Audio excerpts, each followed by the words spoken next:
is going on, everybody? Welcome back to another episode of Big D Energy right here on the Woodward Sports Network. My name is Neil Rule. My esteemed colleagues here today, the four-time Stanley Cup champion. He is Darren McCarty, and a multiple-time Sun Bowl champion, at least the nightlife of El Paso. He is Terry Foster, Detroit sports media icon. Sir Foster, how are you? Yo, chill. I'm excited to be here, and I got another story for you guys today. Not as good as the Sun Bowl, but I'm going to try to come up with something for you. Story time with Terry Foster will be a part of the show. Story time. Recapping the Lions' victory over the Cardinals, the domination over the Cardinals. Tom Brady got shut out. I got you right again. We'll talk a little basketball in the 12 o'clock hour as well. My broadcast partner for television, former Detroit Pistons assistant coach Rex Walters, will be in the house as well. Longtime NBA assistant coach, longtime NBA player, college coach, all of that. So we got a lot popping. People excited already in our YouTube chat thread. And remember, you can tap in and get your thoughts out there. We'll read all the good ones. Our social media handles are on the screen. You know how we do it, folks. You're not new. There's nothing mid about you guys at this point. We are in there. But the Lions get the win, as we said, domination, 30-12.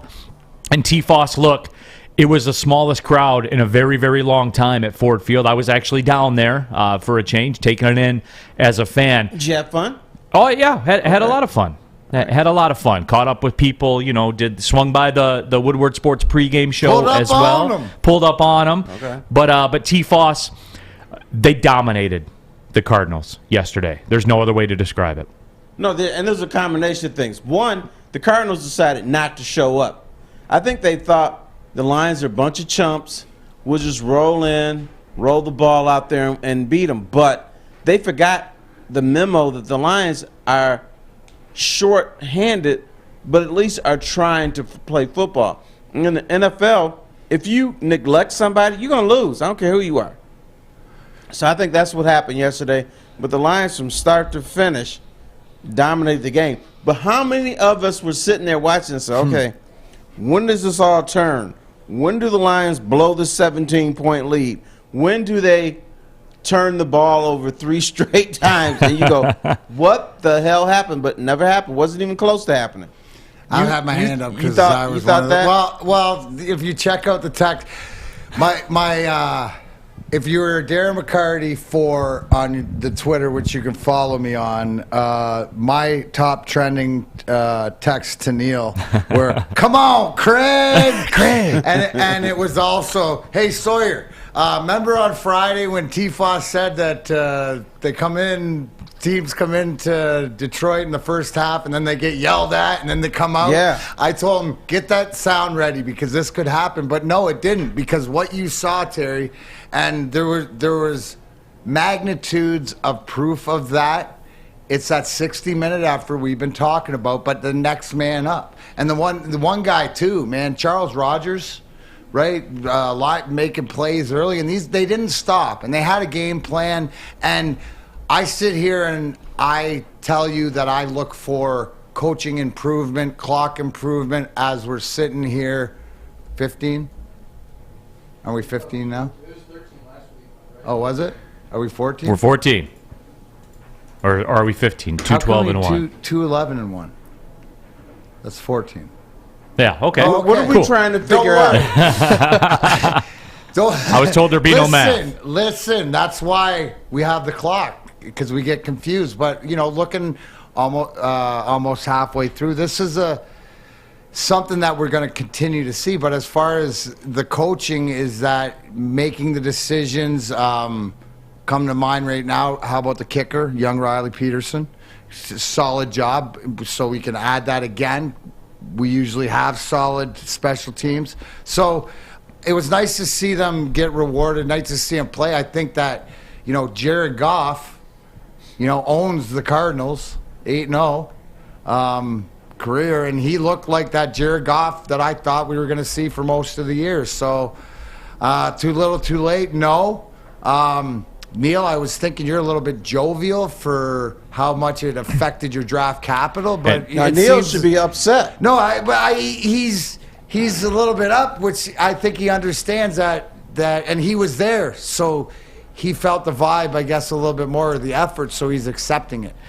Travis Lampman's, and that's where everybody is right now. Travis Lampman, our YouTube chat, there. Remember, you can tap into that as well. Someone get the sedatives for Neil. We lost the first pick. AC, Neil is a resident draft guy. How are you feeling about the win? Yeah, you know what? I equate this, and T-Foss probably would be able to relate to this one. Here's kind of the story that I have with it. Being down there and being in the moment, I was happy for the fans. Because the 44,000 that were there, if it was that many, they were into it because they're always into it. So I'm happy for them. I'm happy that they got the win. I got caught up in it for a minute. I was happy too.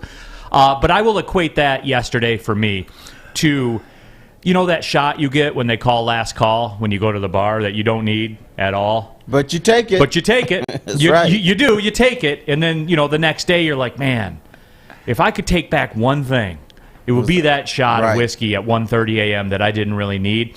There was a little bit of buyer's remorse today when I woke up. I will say that. I was happy yesterday, but here's why, though. I'm laughing about that, but here's why. I'm not as upset as I thought I would be because of who you saw out there. Again, and Amon-Ra St. Brown and what he was a weapon yesterday. He was a weapon. Like, there's no other way to describe it. He was a weapon out there. And this is a 4th-round draft pick. It is coming together. I'm not calling for the playoffs next year. Don't get your Super Bowl tickets or anything like that. You can see it, D-Mac. You can see it. And to be honest with you, you can see it a little bit quicker than I thought you were going to be able to. Just in these guys, because you guys know where I stand with this. I have it isolated to the Aleem McNeils, the Amon-Ra St. Browns, the Onwuzurike's, all those guys. I have it isolated to that because those are Brad Holmes guys. Because, again, that's the only ticket that's going to save this thing or turn this thing around. And you're seeing it play out bit by bit by bit. You got D-Mac's clock up there on the screen. Bit by bit by bit. You're seeing it play out. T-Foss, these guys are, I'll go back to it. These guys are on the field. There's numbers in the box score next to their name.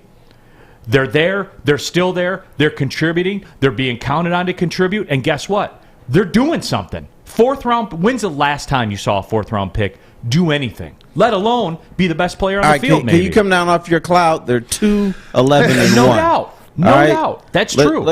And here is what pisses me off about living in this city is we celebrate victories now and then. We don't celebrate a team building toward a championship.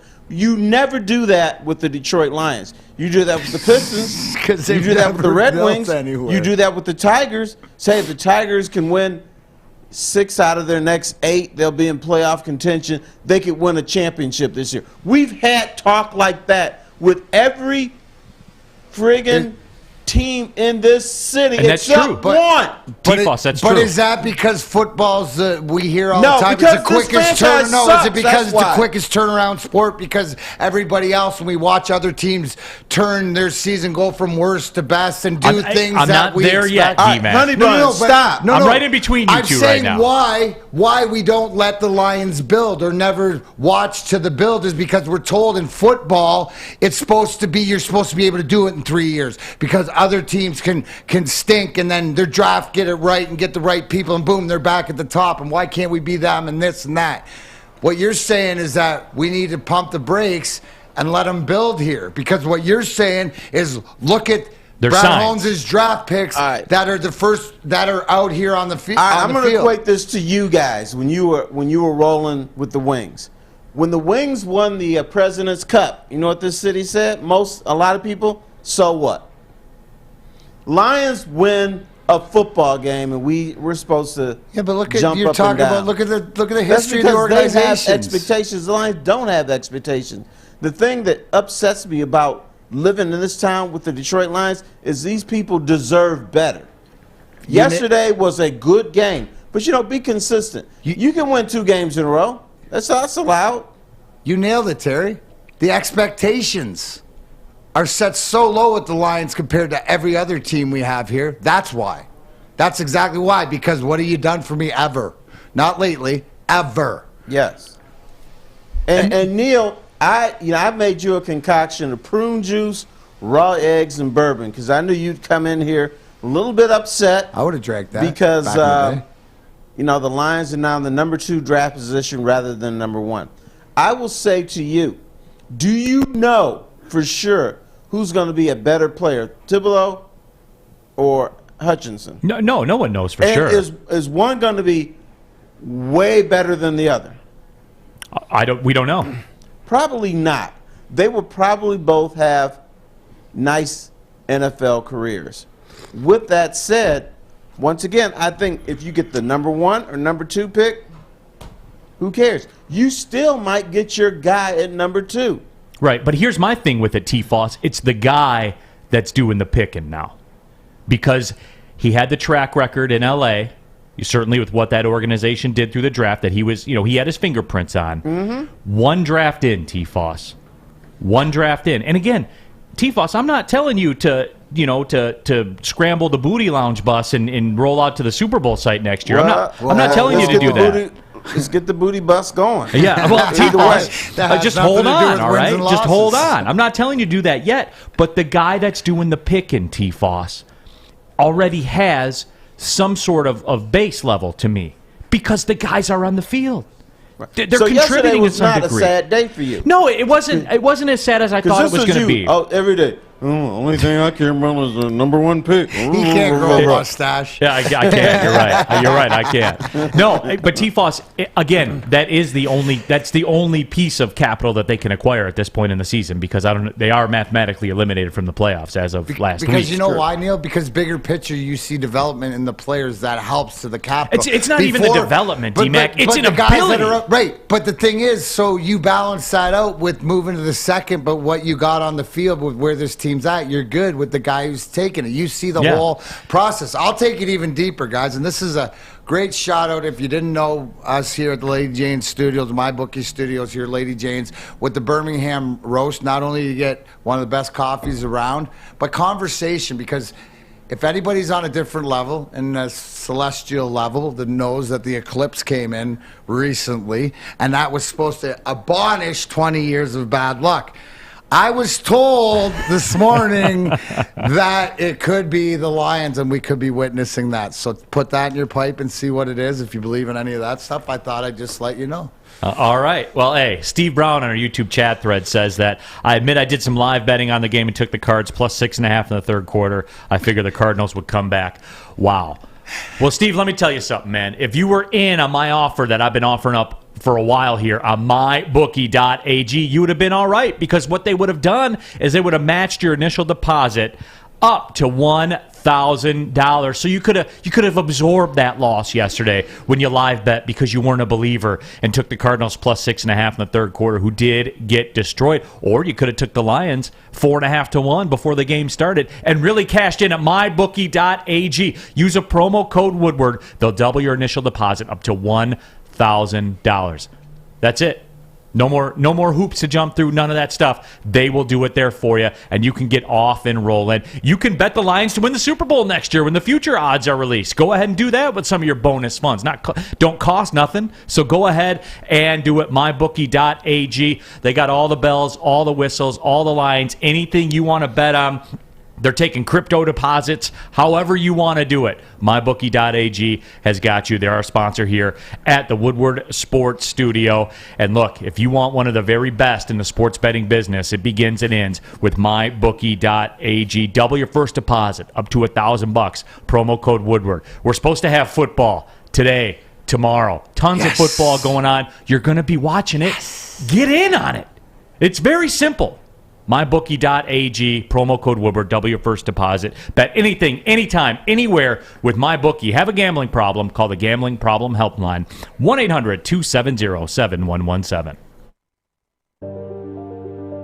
I'm looking to bring on another HVAC tech right now. We are recruiting 5 to 10 techs a month. We're looking to grow and expand. Every new tech we hire is from Northwestern Tech. The hands-on training is fantastic. They're always my first call. We love hiring Northwestern Tech grads. They come out trained and ready to work. Our program is only 10 and a half months, and our next classes are starting soon. So why wait? I'm looking to hire Hire a graduate of Northwestern Tech. Northwestern Tech. Northwestern Tech. Northwestern Tech.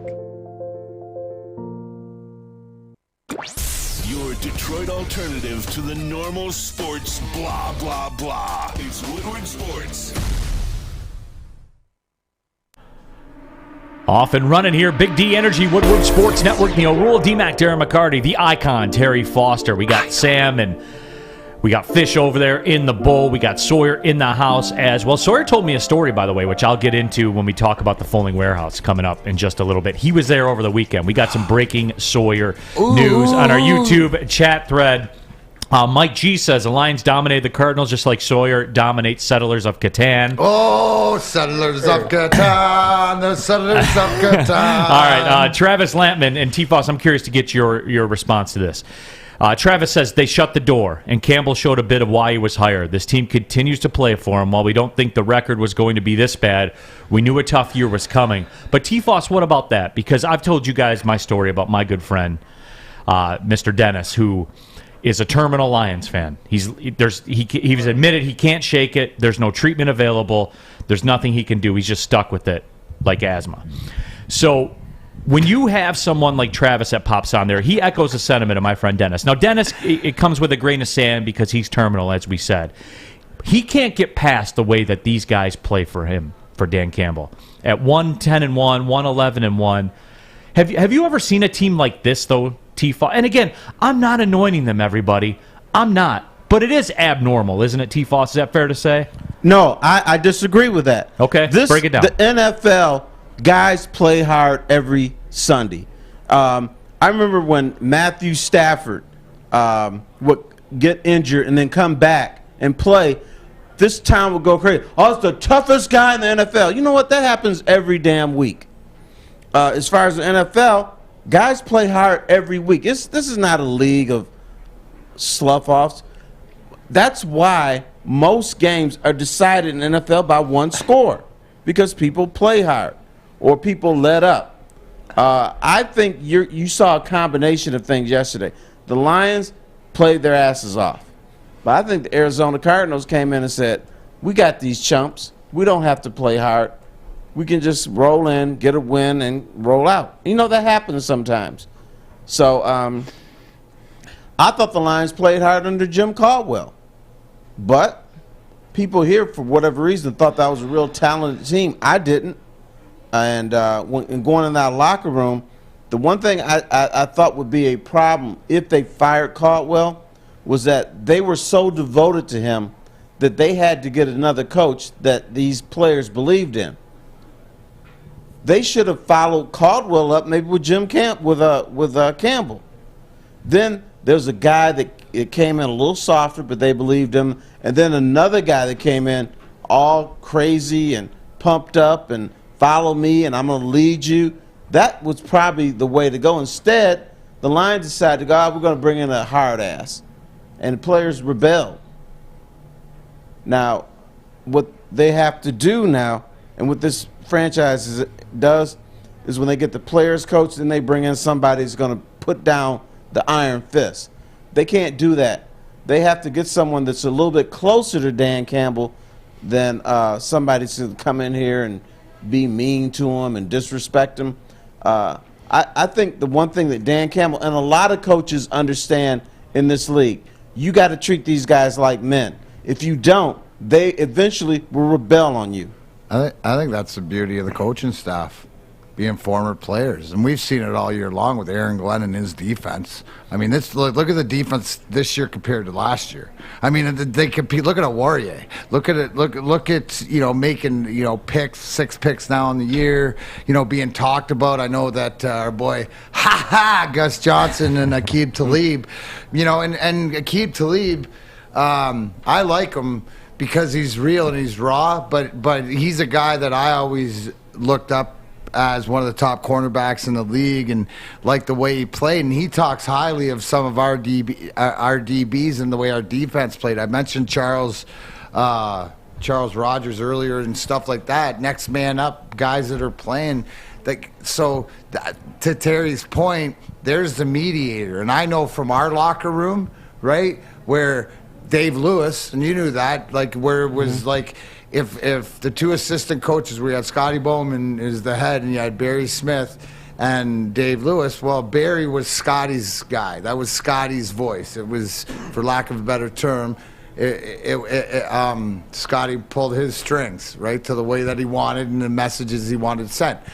we would go to Louis. So it would come from Scotty through Barry, and then we go back and could talk to Louis, and then the message would get in because just of the way that it worked, and he could understand. And sometimes just even when championships, there's frustrations, but you have to have somebody that's the buffer, and that's where different levels of leadership come in. So I think that what we're not seeing, but maybe we saw a little piece of it with the celebration in the locker room yesterday.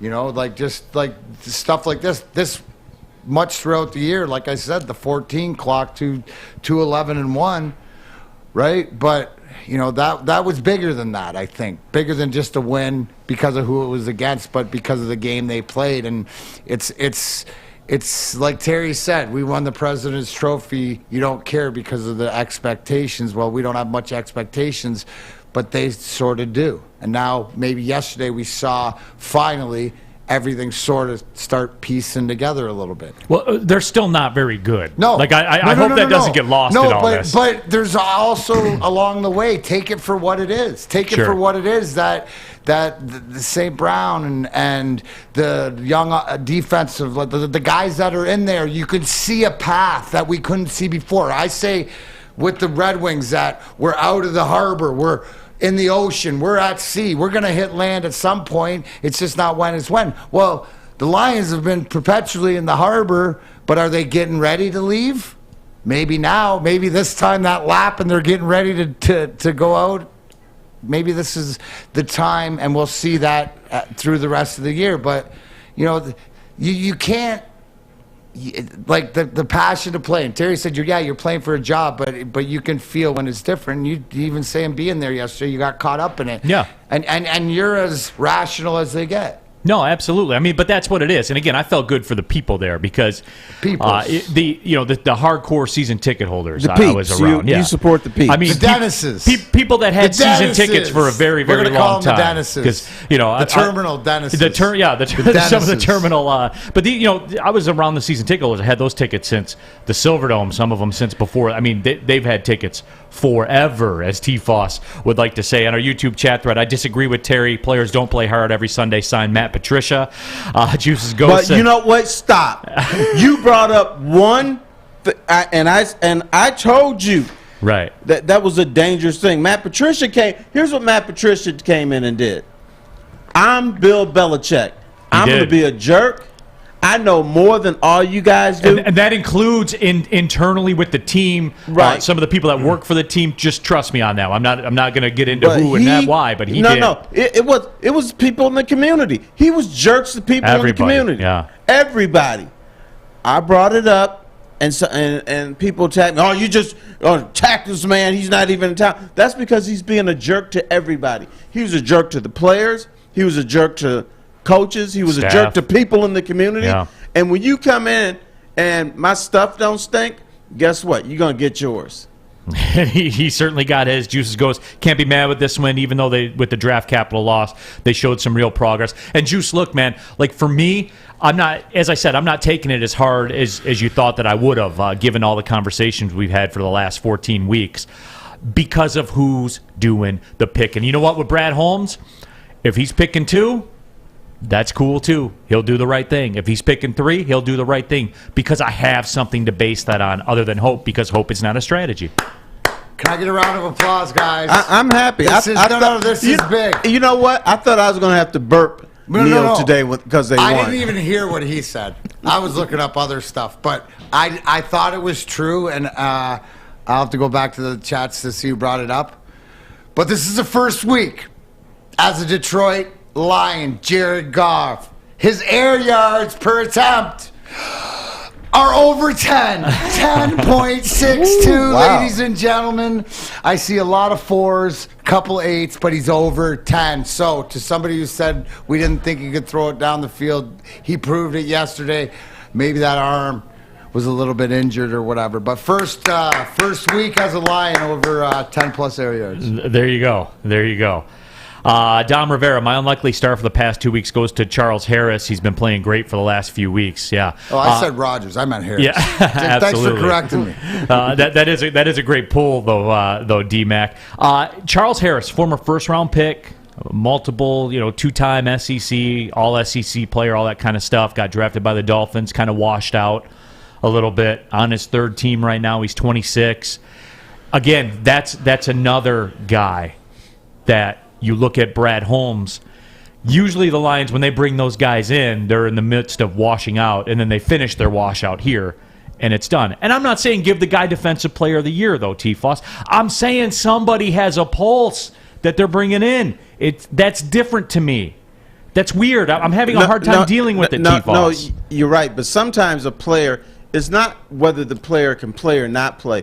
He's in either a bad situation or a good situation. For instance, Tom Brady. Who? You ever hear Tom Brady? I didn't hear him scoring any touchdowns yesterday. He is considered the greatest quarterback of all time. Didn't start at the University of Michigan that much. What if he'd gone to another franchise? Maybe it would have been a bad fit for him.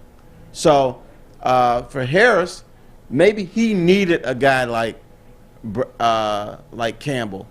Maybe he needed a culture like the Lions to flush whatever it was within him, so we could see. If he'd gone somewhere else, maybe he would be washed out. And here's the now. thing, right? Here's the thing, Neil, is if he's waiting for, like, as a player, being 26, knowing that, what have I done, or going to the Lions right now is a perfect opportunity, seizing your opportunity. And he looks like an old school linebacker ball player, and I like, he's making these plays and doing it, but it's sort of like the mentality of hey, this is what I'm supposed to be doing. And he didn't look out of place. I mean, what shocked me was that first play of the game when Kyler Murray tried to speed out on the left and he ran him down. Took a great angle, and it was like, wow, that's different, right? We're usually seeing Anzalone or somebody, the Lions getting beat, run out wide. So if the Lions now, you're seeing improvement because they're not only adding guys and having draft capital, but can hit on guys like this who are cheap and everything else, it's perfect. We got a youngster there behind T-Foss with the Derrick Henry jersey on. What's up, man? What's up, buddy? He's hitting us with a wave right there. I didn't know what was going on. I thought you guys were staring at me. I thought I had a booger coming up my nose or something. No, not this time. I don't know what was happening. Yeah, not this time. Robert Closia, Amani Oruwariye is becoming the number one corner. He's been very, very good. There is no doubt about it. Honolulu Blue Sparty. Can these coaches win when we aren't overlooked? That's part of this, like the DMAC tracker. Guys, we haven't reached the finish line. They won a game. And, T-Foss, I'm not spiking the ball, man, saying, all right, we're home. I'm not. It's a win. It's a nice win. It's very nice in the fashion that they did it. But guess what? Because like ChemCal 24/7 says, this chemistry momentum going into there is chemistry momentum going into next season with what we saw yesterday. That I disagree with. That's baloney. That is baloney. Yes. I agree. And I appreciate you watching everything like that. But we've talked about this in the past. There's no such thing as momentum that goes into the next season. I don't believe so. Next week. Yeah, next week. I'm not even convinced that that's the case either. Because but the argument is more to the next week than it is the next year. You could say that, but the way sports works, it's 17 chapters of a book. Every chapter is different. So the whole momentum thing, especially the momentum going into a next season, is such malarkey, and it's disproven over and over and over again. Think about this. Let's say they beat Green Bay the last game of the season. You mean to tell me, and then people are going to say, oh, there's momentum for next season. So you mean to tell me that they'll beat Green Bay on January 9th, and then those players will celebrate fire. Valentine's Day, they'll go home, they'll go on vacations, they'll go through training camp. Not going to be the same. The draft. They'll play. Yeah, they have the draft. OTAs. A third of them will leave, and a third of new players will come in. And when they start, I don't know who they're going to play, September 6th or whatever. We got momentum because we beat Green Bay. Watch this. AC says Corey and Adam said the momentum goes next season. Look at me, AC. Look at me. They didn't play. I did. It doesn't. D-Mac had to drop a I played on him right there. Speaking of playing, though, our guy Sawyer in the production booth, he pulled up on the Foaling Warehouse this weekend. You should do the same, too. Home of the original football bowling pin game called Foaling. You can host corporate parties, team building events. If you hurry, there's time to squeeze in a holiday party as well. Woodward Sports did that down at the Foaling Warehouse. Reserve private lanes. Get your squad together. Pull up on the Foaling Warehouse. There's over 100 beers available, multiple full bars. They have a $2 mystery beer vending machine. Update. Sawyer was there this weekend. Put $2 in the mystery beer vending machine. Sawyer, in Old Milwaukee, I was told. Yes, sir. Oh, wow. Dude, that was another one of my go-tos back in the day. So, he, just to recap, he's pulled out an Old Milwaukee, a Pabst Blue Ribbon. Who knows what magic will come out of it. Wait, I got to find out. What was better, the Old Milwaukee or the PB? The PBR? Which one? I got to say the Old Milwaukee. I'd never had one before, so it was a new sensation, new experience. As it says, taste as great as its name. The can design is top-notch. It's fire. Yeah, there's no question. There's no question. I enjoyed it. But, Foaling, too. You can do that while you're down there. Sawyer was there, said he went 4-1 on the night. I bet he's a clutch performer when there's one pin left. I bet he steps up and gets the job done. Your friends are doing it. Your coworkers are doing it. Some of your family members have done it. You need to go down to the Foaling Warehouse in Hamtramck. If you have not, go get your Foal on. Check them out at foalingwarehouse.com. Okay, you thirsty little spin goblins. I want you to pedal into the next dimension. Spin it! Spin! Spin! Uh-oh! Carmen's falling behind. Let's give her the hiss of shame. Spin! Spin! Spin till you bleed! Don't ride the bike of shame. Come to Planet Fitness and find your own lane with tons of equipment, free fitness training, and no hissing. Join today for just $10 a month. Putting on a show here, and that's how you answer. We love our sports. We just wish they'd love us back. Detroit sports for Detroit sports fans. Woodward Sports. Back and pop and Big D Energy, Woodward Sports Network. Neil Rule, D-Mac, Darren McCarty, the icon of Detroit sports media. Terry Foster in the house, Sun Bowl legend, downtown Tampa legend, Booty Lounge legend. You know him, you love him. Story time with T. Foss coming up in just a little bit. I'll be joined by Rex Walters, my television broadcast partner for the Michigan State-Oakland game tomorrow on TV 20. We'll talk that game. We'll talk a little bit about Cade Cunningham. Pistons got a win yesterday. Red Wings got a walk-off win as they're going to be shutting down for a little bit. We'll talk about that in the second hour as well. But we're going Lions right now, and you know what? They deserve it. We talked in the past about how the Lions didn't deserve time, and people on the YouTube chat thread said, why are you talking about these guys? They deserve it for what they did yesterday. They dominated the Cardinals and got the win. Dom Rivera sounded like the commentators were rooting for the Cardinals yesterday. They were flipping out when the Cardinals getting the touchdown on the throw, and the guy was clearly out of bounds. Jojo Rofo says Gus Johnson is anti-Detroit. He's a California girl. Now, Gus Johnson's Detroit native, though. No, that, you know what? I knew somebody was going to say, that is such baloney. Gus Johnson was rooting for the freaking Lions yesterday. And somebody comes and says, oh, he's anti-Detroit. You know what that says? We're small town. That's what that tells me. At least that guy is small town. Gus was rooting for the Lions. You could tell that on the telecast. I was going to say, I don't know what he was watching because I heard more shine on the Lions than I have in a long time, and calling it the way I remember, Terry, I don't know, about 3 times during that game going, oh, okay, like saying something real or whatever, or positive or whatever, not dogging it like most national. That was one of the more positive broadcasts that I've seen the Lions be a part of. But this is, and it's not just this city, but this is what sports fans do. You can say 190 good things about the home team. They'll only remember that one bad thing they said about them. And to me, I guess that's being a sports fan. You only hear what you want to hear. But I thought Gus Johnson yesterday was like, Lions, please win this. Please hold on to this. That's what I heard. Yeah. No. And isn't he a Michigan guy anyways? He's from Detroit. Went to. I mean, isn't like he went to UD, like a big University of Michigan. You know what I'm saying? So like, he went to UD High School. He's a Cubby. Yeah, no, I enjoyed it, and anybody listened to Aqib Talib talking, breaking down the defenders, the D-back. That's coming from a guy who doesn't play and knowing who he is. So, I mean, it is what it is. But I agree with you, Terry, because I felt like, they're getting some love. More than they usually do. Even though we were all feeling like, don't get mad when they say, I wonder how the Lions are going to lose this one. Because we all, that's a lot of we were all people thinking here. I mean, sorry for being honest, right? That's what I was like. But then to your point, Terry, it's like, but come on, boys, hang on to it. Hang on to it. You got this. Like, I don't know. People see what they want national to see. broadcasters are not allowed to say what we're thinking. Right. A bunch of only the local ones, right? Yeah, absolutely. And they're not even allowed to say that. Which is and why that's what people you always mean like by small-minded, right? Yes. Yes. But that's why people love their hometown broadcasters. They do. Yes. I mean, but you are right, Terry, and I can tell you guys too from the inside. When I do Nationals games for ESPN, there's different marching orders than there is when I'm doing an Oakland game or when I'm doing Detroit City or the Pistons or whoever. It's a different set of guidelines. It just is. That's factual. Right.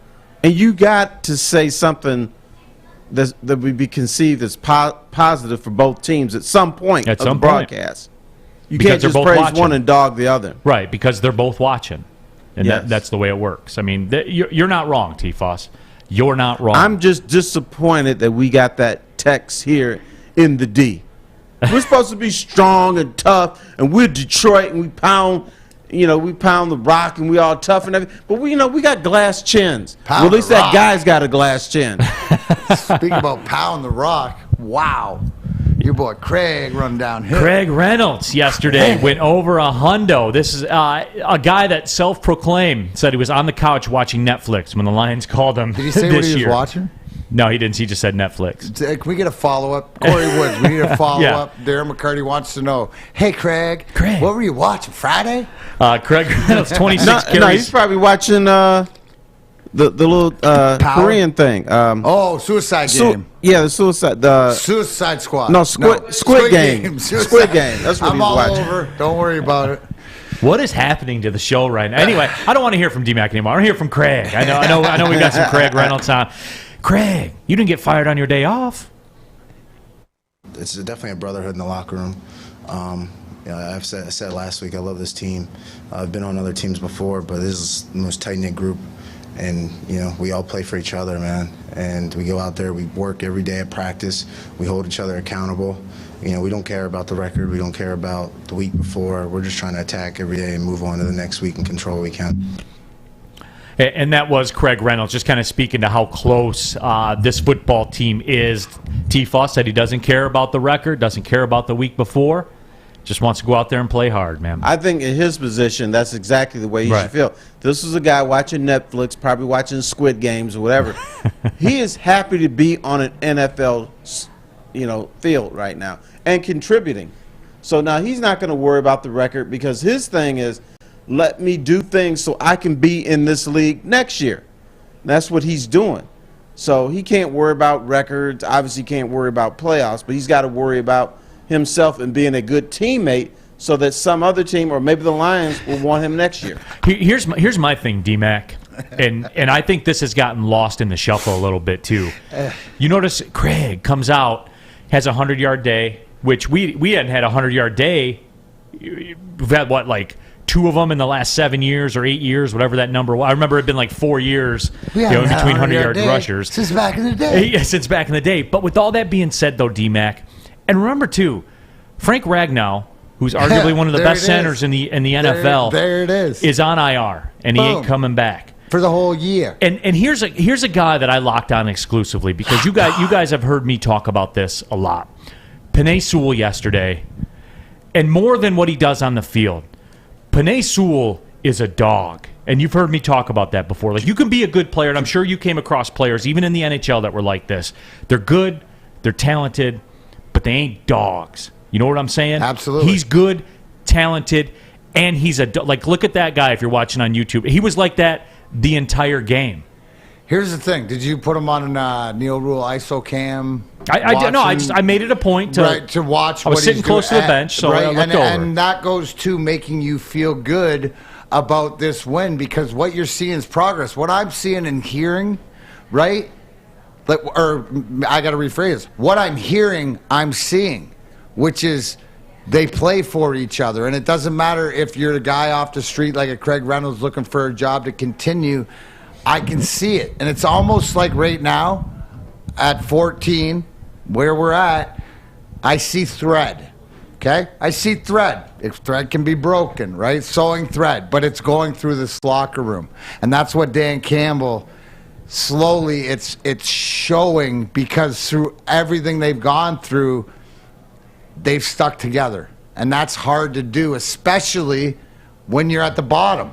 When you're building. Now, it could be easy because you need enough guys to want to believe that they can be a part of something new, right? And right here, they might have that clock up in, they might have put D-Mac's clock up there because that's how they're going. And the true process is what we see is who are the core guys? Is there going to be 30, 24 of these guys?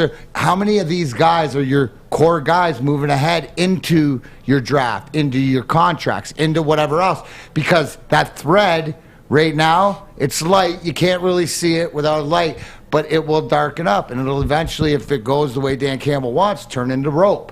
And then, boom, slide it in. And then we're getting the expectations of this team will raise to the other sports teams that we have in this city. So you know, that thread thing is very significant. Even in the 90s, which was the quote-unquote glory days of the Lions, this organization wasn't as united as you think they should be.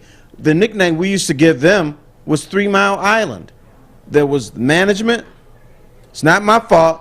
There were the players, not our fault. And then there's the coaches, not our fault. They were not united then.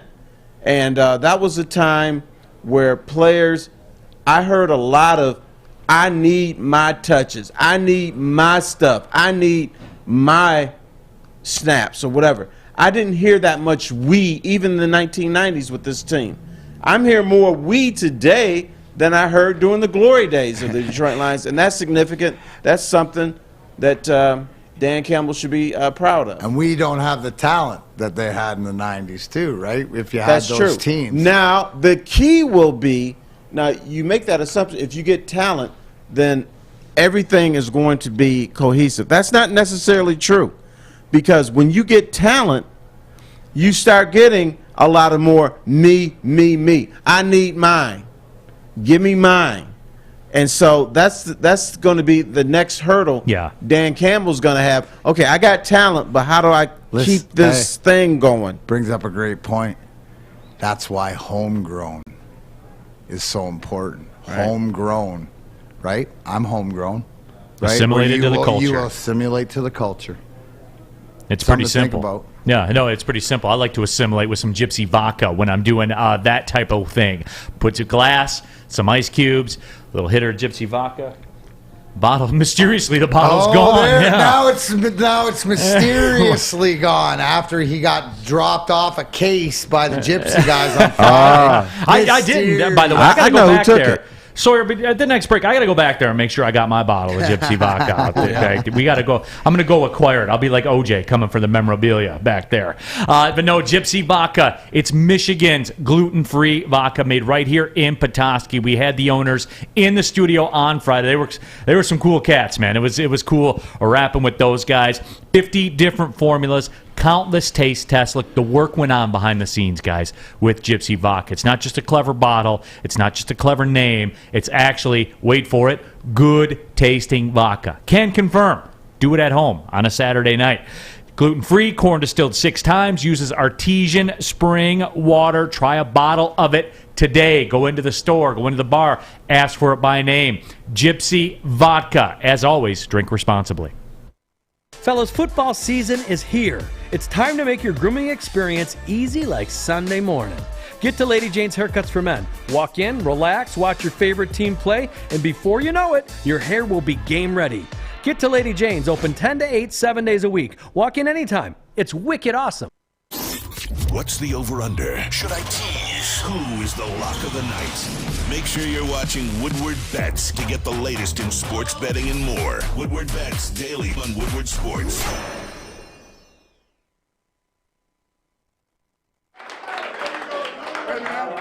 Welcome welcome to Detroit.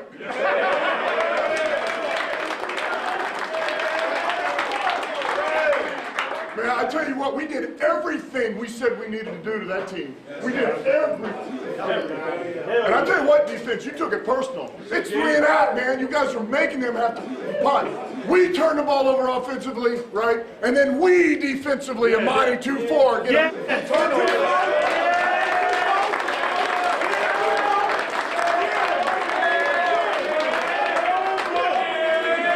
I tell you what, offensively, man, we came after them early, man. We said we're going to be aggressive. We took some shots, and we made them.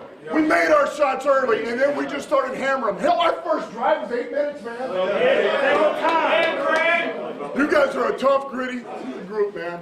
You're a tough, gritty group. You always have been, and now you're seeing the dividends, man. Look, a team gets 1 out, 2 out. We got multiple guys out, and multiple guys stepped up, and that's what we're capable of. Hell yeah.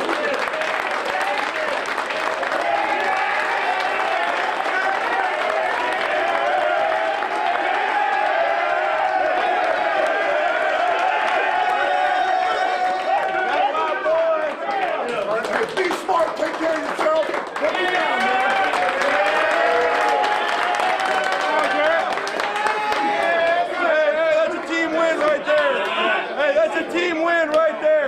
Picking each other up when we need it. Hey, boys, why not win the next 3? Let's go. Win on 3. 1, 2, 3. Win, baby! And that was the Detroit Lions locker room yesterday after their demolition of the Arizona Cardinals. Neil Rule, D-Mac, Darren McCarty, T-Foss back with you here. Big D Energy, Woodward Sports Network. We're live at the My Bookie Studios. And that's something that a lot of the people are talking about. A lot of the fans are talking about. D-Mac, you said something really jumped out to you, and you know a thing or two about the locker room. Well, I think, not only is important the attention span, when you have, you look at how engaged everybody was to Dan Campbell talking, but even more when he said at the end of it is, your hard work's paying dividends, to keep on going. Guys stepped up, hit on all those points, but then, the little things of, okay, take care of yourself, break it down. And then when you see, Jared Goff, and it's not about the let's win 3 games or whatever else, watch the guys in the background if you're watching here at home. But you can see is that if guys aren't engaged, even though they're not touching arms or whatever, but they're pretending they are, but their attention span is there, just like it's the most important thing till the end. It's little things like that, because if guys aren't engaged, they're looking around, like, what am I doing here? And, Terry's seen that, a lot. And it's about the locker rooms or the management, the 3 Mile Island coming together for them. I asked you, Terry, were you able to see that switch in our team and in the Pistons team when they go into the championships? You know what I'm saying? Like ours was climb the mountain, fall down, climb the mountain. You don't know if you're going to be able to do it again. The Pistons, a little different because of that. But could you see what you were talking about with everybody coming together? Yeah, you see that at some point. But even with the Pistons, there was some doubt. The Pistons had a Game 5 against the Washington, they weren't the Wizards then. Bullets. The Bullets at the time. If they had lost that game, they were going to break the team up. That was before they won a championship. Wow. So they had to win that game. They came back to the Silver Dome and beat them by like 30 points almost. But that's when they started to believe. There was doubt going into that game because the Bullets was an inferior team. It was 2-2, and they had to win that game, or else I don't know who would have been gone. I don't know if Isaiah would have been gone, because in the sentiment was you cannot build a championship team around a 6'1" point guard, and that's exactly what Isaiah Thomas was. So they were going to have to build it in a different way, but they won that game. Then they went to the finals. They lost to the Lakers, beat the Lakers, beat Portland, won their 2 championships. And so there has to be a moment where you believe, where everyone buys in. And at that time, everybody wasn't buying in, because you had the Adrian Dantley versus Isaiah Thomas riff. And actually it was Adrian Dantley and Joe Dumars. They were like on the same page, and Isaiah was the bad guy. or Dantley was the bad guy, depending on who you believe. But there was a fractured locker room with the Pistons, with the bad boy Pistons. But they had to have a uniting moment, and that uniting moment was, I think it was that Bullets game when they won Game 5 and went on and did some great things. Yeah, but this isn't the finish line. Again, I know that we're feeling good, and T-Foss trying to remind everyone, as I am too. I mean, the bottom line is you are what your record says you are in the NFL. You can feel good about winning and everything like that, but that doesn't erase what happened. That is true. Up until this point, it doesn't. And I'm not cooking them about it or anything like that. That's what they are. That's not what I think. That's what we know. So both things can be true. And yes, it was a nice win and everything like that. But in the grand scheme of things, D-Mac, I know everyone feels good, but it doesn't mean a lot for this year. It doesn't. I see both sides. No, on here. I thought you were going to go to, in the grand scheme of things, you actually lost yesterday because you fell Well, down I mean, if to you want to number get 2. Well, that's what I thought you were going there, your but asset you weren't. depreciated because you won. If you brought an accountant in here right now, yeah, he would say your asset is now depreciated. But at this time, because of the way the draft is, there's not that quarterback that Terry was talking about. What's the difference between Thibodeau and Hutchinson if it's 1 and 2? That's so, and you trust your general manager. It's not that big of a thing because what you saw in that locker room gets you further along the way. Yeah, if there was that kick-ass quarterback up at top, this would be a sad day for you, Neil. But I'm telling you, I think between Thibodeau and Aiden Hutchinson, you can't go wrong whether you get the number 1 or the number 2 pick. So you just if you end up with number 2, take what you get and coach him up. And we'll let the guy make the pick. Let the guy who has proven to me anyway, one draft in, already better than the last 3 general managers the Lions have had. How about better than any general manager they've ever had? Hey, the Chuck Schmidt regime was pretty good at drafting. They were. You got to give them that, T-Foss. They got lucky sometimes because if they had the number 2 pick in I think it was 1991, guess who they would have picked? Tony Mandarich and let Barry Sanders go. Yeah, but they had a good run. They had a good run with guys from the U and the Chris Spielmans and the Jerry Balls and all that kind of stuff. They had a pretty good run of draft back then. You got to give them that. They did. But ended up That's why they were good. Ended up with a losing record. Okay. Overall, I think Brad Holmes is going to be since better. Chuck period. Schmidt. Fair. Okay. That's fair. But on the potential to be better. But on track to be. Thank you. Yeah. On track, continuing to trend to be better. And you know who was on that staff? Jerry Venisi. Do you know what he did? No. Jerry Venisi, when the general manager's job was open, he didn't get it. So he went to the Chicago Bears and built a Super Bowl winning team. Super Bowl Shuffle, 85 Bears? Yeah, he was partly responsible for that regime. So we just let him go to Chicago, Pittsburgh, and Tolbert, and whatever. We just So we've had talent. It's come across our bow. We just didn't recognize it. Who's the greatest coach in Lions history? Wayne Fontes. Fontes. Yes. No, sir. I'll fight you about that, Terry. No, you won't. Yes, you know what you're going to do? You're going to say, I'll fight you. Oh, you're going to say, damn, T, you're right. No, I'll fight you about Wayne Fontes is maybe one of the greatest coaches in the history of Gary football. Moeller? Oh, that's baloney. No, the greatest coach in Lions history was Don Shula. Oh, you're talking about like assistants and stuff. The greatest coach to ever come from the staff. Don Shula. Jerry Glanville was another good one. Bam. They couldn't get the head coaching job here. We just couldn't recognize talent. You forgot about Jerry Glanville too. No, I do. I have a crush on Wayne Fontes. I love Wayne Fontes.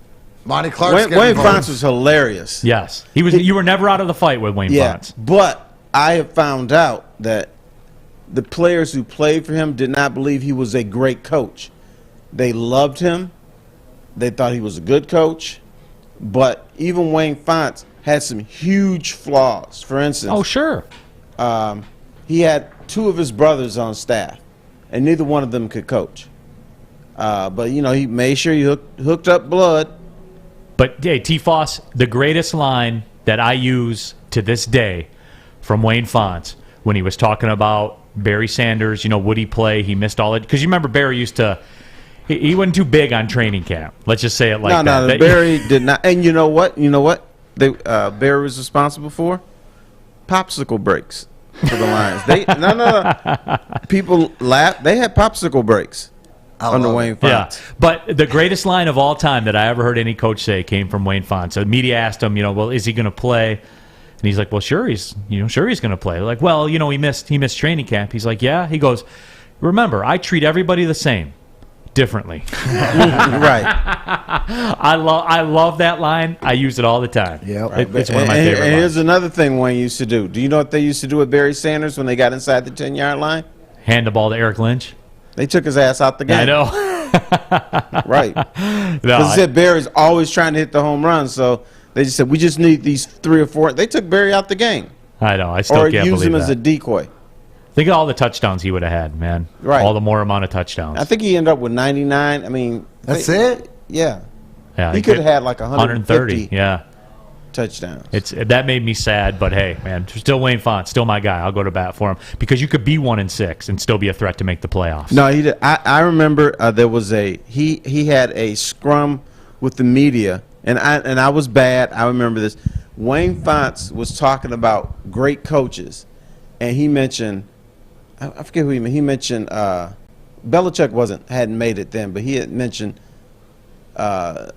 like 3 or 4 great coaches, Vince Lombardi, Don Shula, someone else, and then he mentioned himself, and I laughed. It wasn't a big laugh. I just went like a little snicker. Absolutely. When we come back, we'll go around the NFL, take a look at everything that happened. Give our thoughts. You know how we do it, like the biggest takeaway that we have from the NFL. Don't forget 12-10. Rex Walters, former NBA great, former college player for Kansas, longtime coach in the NBA and college as well, will join us. We'll talk Golden Grizzlies and Michigan State Spartans at Little Caesars Arena tomorrow night. Tickets, T-Foss, starting to become a commodity around there. They're approaching towards a sellout. Really? Can you get me 4 tickets, buddy? No, home game. Home game. Yeah, hey, you got the hookup? I've gotten that. I'm sure you have. Yeah, I certainly have gotten that. No, people are excited for it. And for whatever reason, I do want to ask you that, too, when we get to that. What is it about that game? I mean, I think I know. What is it about that game? The most attended basketball game in the history of the Palace of Auburn Hills. Right. To this day, Oakland, Michigan State. There's just something about it that makes it pop off. We'll discuss that coming up a little bit later. When we come back, we'll go around the NFL. Don't go anywhere. It's Big D Energy right here on the Woodward Sports Network. Hi, I'm Cade Cunningham. I'm proud to partner with Hall Financial, the mortgage company known for 5-star service. Don't just take my word for it. Check out their 5,000 5-star reviews for yourself. Go to callhallfirst.com and get started with your 5-star experience today. No off season for us. We're talking sports 365. Detroit Sports Network. Woodward Sports.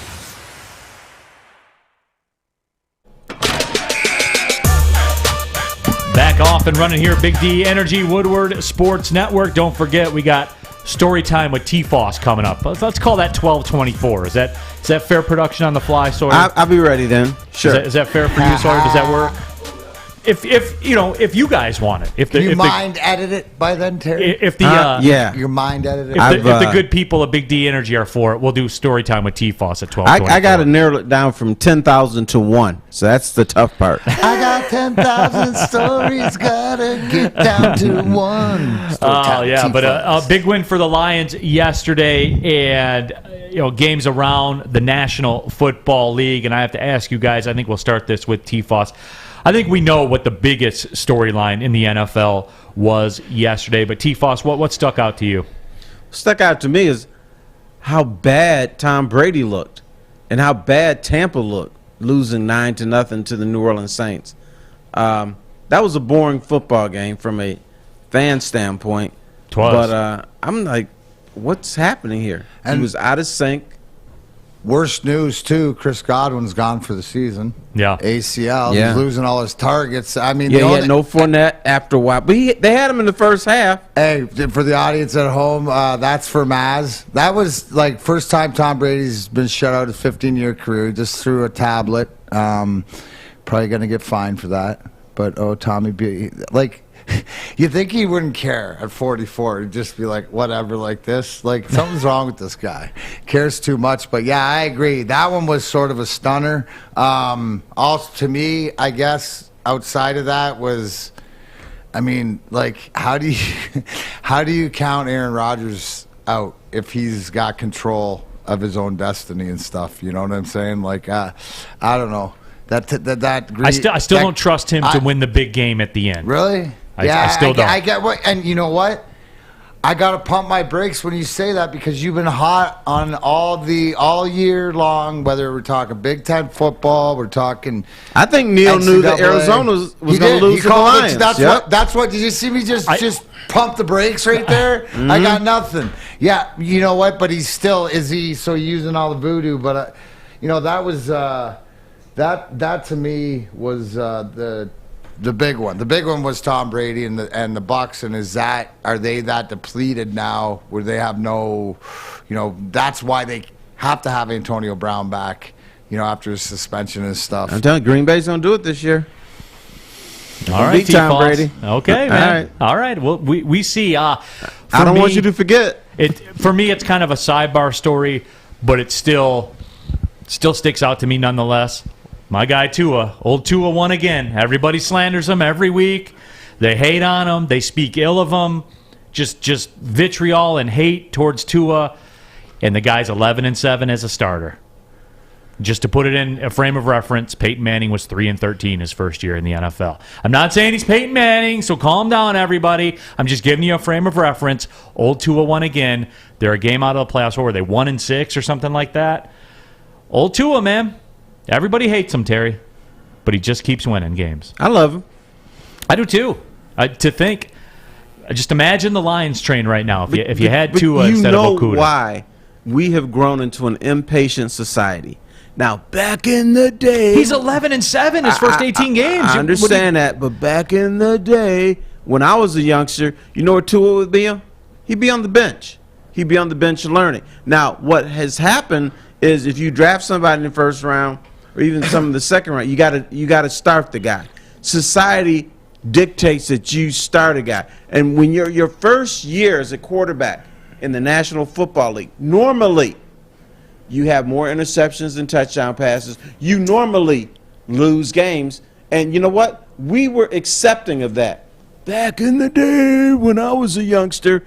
But now today, things have changed. You're supposed to roll into the National Football League in the toughest job in sports, being a quarterback, and just roll with it. That's not going to happen very often. No, it's not, and people are jumping in right now on our YouTube chat thread. Skip Persone says, Neil will not stand for Tua slander. I won't, because you can't take it away from the guy. He's 11-7, man. He gets it done. Somehow it's never pretty. Like, it might not be the prettiest thing, but he's accurate as hell. So, and then to Terry's point, it seems that, like, with the maturation and in all sports, and even like hockey, where the kids are more skilled and there's more hockey and stuff like this at a younger age, and we see like with in the NHL, 19-year-olds, 20-year-olds coming in, but football seems that quarterback position, because there's so much physically and cerebrally to take in, that you need to permeate behind a good quarterback or a quarterback coach and whatever, and if you don't, you're going to struggle. Your first year, all of them do. It's just the great ones pick it up a little bit quicker, but at the end of the day, isn't that what the league's about, winning? I mean, it just doesn't have to be pretty. There's two outcomes. It's like I talk about with baseball analytics, right? When they say, a guy hits for a good average or whatever, two things happen when you come up to bat in baseball. You get out or you get on base. That's it. Those are the only two outcomes that can happen. It's like football. When you're a quarterback, you win or you lose. However you do it is however you do it. He threw an ugly-looking pick six and bounced back and won. That's all I can tell you. I think that's the thing that you like about him, right? Is that you've seen from a distance the resiliency, and you know that he's been through it, and he doesn't. It's the mental toughness more than anything. He believes in himself. He absolutely believes in himself, and that goes to show you. Take it for granted. Like if you're a fan or if you're not a fan, but he just goes out and doesn't let the noise affect the way he goes out and plays. Sometimes he has a good game, or a bad game, but he bounces back from it. He's got a short memory, and that's what you need.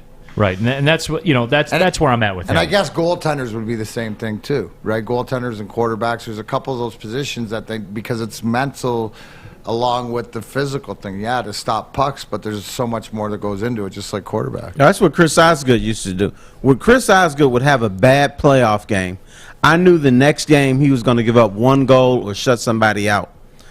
When he had his bad moments, and then we doubted him, this dude was a monster the next game.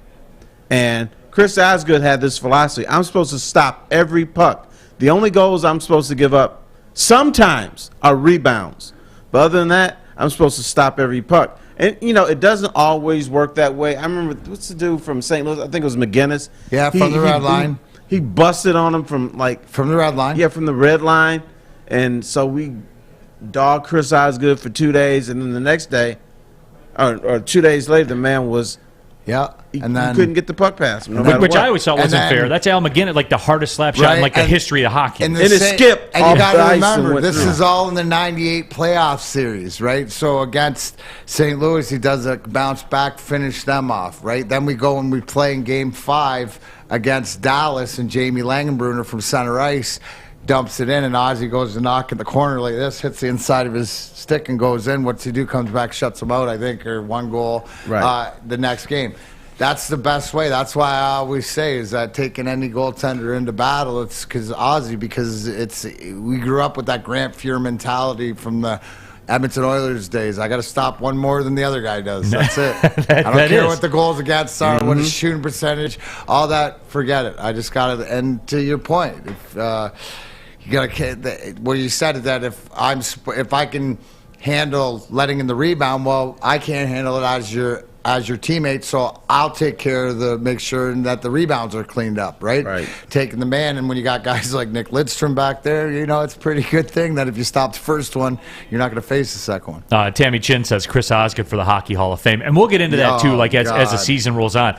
That is, to me, there's two absolutes throughout the history of Red Wing hockey that I will stand on the mountaintop for. Number one, retire 91. Yeah, and then Osgood. The Red Wings have to do that immediately. And 1A is Chris Osgood being in the Hall of Fame. The fact that he's not in the Hall of Fame is blasphemous. Blasphemy. 400 wins, the Stanley Cups, 3 whatever cups, you want. 2 backstop. Yeah. I mean, come on, God. What are we doing here? What do you got to do to get in? I guess we're going to have to fight on that day. I don't think he belongs in the No, Hall of Fame. we'll save that one for later, T-Foss. We will save that one for later. There is no doubt about it. You just want to climb the mountain and fight the big dog. I don't think he's a Hall of Fame goalie. I'm not doing it to piss you guys off. The stats itself, without getting into it. All right, but brother, how many times did he lose his job in Detroit? How many times the Wings felt we got to bring in another goaltender so we can win a cup? Because we don't trust this guy. When he was too young, and then who bailed him out when they needed it the most? Right. When you brought in the guy that was supposed to do it to whatever when he wasn't, that did it in 02, and then who shit the... Oops. Mark that one, guys. That's 09, second hour. In the first round and who came in, right? Maturation. Bring in Verney, fair enough, because he's too young, but he's got it. He just needs to learn, which goes back to the conversation about quarterbacks and goaltenders. So we can have that talk. No, we will. Future show, yes. We certainly, that'll be a good one, because I will die on the hill for that one, T-Foss. I will die on the hill. I'm dying on the Hall of Fame hill as my one, and I'll go in with your Sergey as 1A, but it's only if Ozzy gets in first. I'm hanging on that one because they both got to happen. Yeah, they both have to happen. I tell you what, too, if you're looking for a career change, D-Mac, what has to happen? Oh, my gosh. You know what? It's so hot. It's so cold. It don't matter if you need a new job, start a new career in an industry that is always essential. The heating and cooling industry. Learn more today by visiting northwesterntech.edu. You want to stick around because Rex Walters, former NBA coach, OU analyst alongside of that guy, be calling MSU Oakland Grizzlies tomorrow. We're Big D Energy, T. Foss, Neil Rule, D-Mac here. Woodward Sports Network. We'll be right back. Okay, you thirsty little spin goblins. I want you to pedal into the next dimension. Spin it! Spin! Spin! Uh-oh! Carmen's falling behind. Let's give her the hiss of shame. Spin! Spin! Spin till you bleed! Don't ride the bike of shame. Come to Planet Fitness and find your own lane with tons of equipment, free fitness training, and no hissing. Join today for just $10 a month. Follow us everywhere. Just search Woodward Sports on YouTube, Facebook, Twitter, Twitch, IG, and more.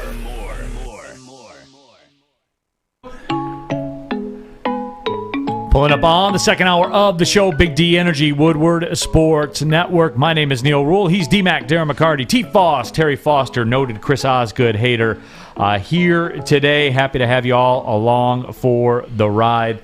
And, No, Osgood hater. You are that's the one thing is that was you get that's your guy too. But that's the best thing about you, Terry, is that you have your opinion, right, from your experience and whatever. And you like some people were saying about, it's nice to see Terry not flip flop. Terry's not a flip flopper. Terry will change if the facts change. But and you know what? You know who Terry had this conversation with? Chris Osgood, and he's like. Of course, he didn't agree. He's like, all right, whatever, and we just went on. Yeah, but he don't. But I'm gonna fight harder for him than he's gonna fight for himself. Hey, you want to get me drapes, and we'll get you cornered, and then bring them all in. I'm bringing them all in for the Oz. We're gonna have the Aussie Hall of Fame roundtable debate. One more time, we'll talk about Sergey. Let's do one more round for the grind line. Bring them on in, all in. Good. We'll bring Joey in too. Because it has to happen. I mean, the bottom line, it does. It has to happen, and it's egregious to me, Foss. I'm fighting this because I do. Terry loves everything. He's just got his view. He's got his view from his worldly experience, people. and Ozzy's one of my guys. Yeah. We hang out at we used to hang out at the beer tent at Nemo's. Absolutely. Opening day Tigers game. I'm like, damn, I don't feel like walking to Comerica Park. Ozzy's here. We're gonna have a few beers. We had a good time. Absolutely. And we had the Hall of Fame debate. Absolutely. Did you really? Mm-hmm. What do you have to say? He said, I disagree with you, and he would bring up what he did and stuff like. But he didn't want to brag. Because that's not him. Yeah. And I said, hey, dude, I'll give it up to you. Yes, you had a great career and everything, but there's very few goalies in the National Hockey League Hall of Fame. I believe that other goalies came in because the Wings didn't trust you at the time. Well, you know what it was? I don't even know that it was that, Terry. They got Dominic Hasek, dude. It wasn't like they went and got, and even when they brought Gary in Mike Peters. Vernon, but it brought it in to finish off to teach him. So it's not like the fact that if he's a Hall of Fame goalie, you don't need these guys. That's timeout. I just called timeout. We're putting that on hold. No, we will get back to it. I'll shut up for a minute. But as we said, we're going to talk a little Michigan State, Oakland Golden Grizzlies tomorrow at Little Caesars Arena. And at this time, if you guys watching on TV 20, tomorrow I'll be doing the play-by-play with this guy, former NBA great, played his college basketball at Kansas, longtime NBA coach, longtime college coach. He's a basketball lifer. He is Rex Walters. Rex, welcome to Big D Energy. What's going on, my friend? How are you? What's going on, Neil? How are you? Thanks for having me. Yeah, absolutely, Rex. I appreciate the time. And let's start right there. The Golden Grizzlies, Michigan State tomorrow. And, Rex, you've had the opportunity to see him. I think a lot of the Detroit sports fans will get their first opportunity to see him tomorrow for Oakland. Jamal Cain, Rex, I mean, you look at it, he goes into Alabama. Alabama gives them 30 and 11. He's a special player, Rex.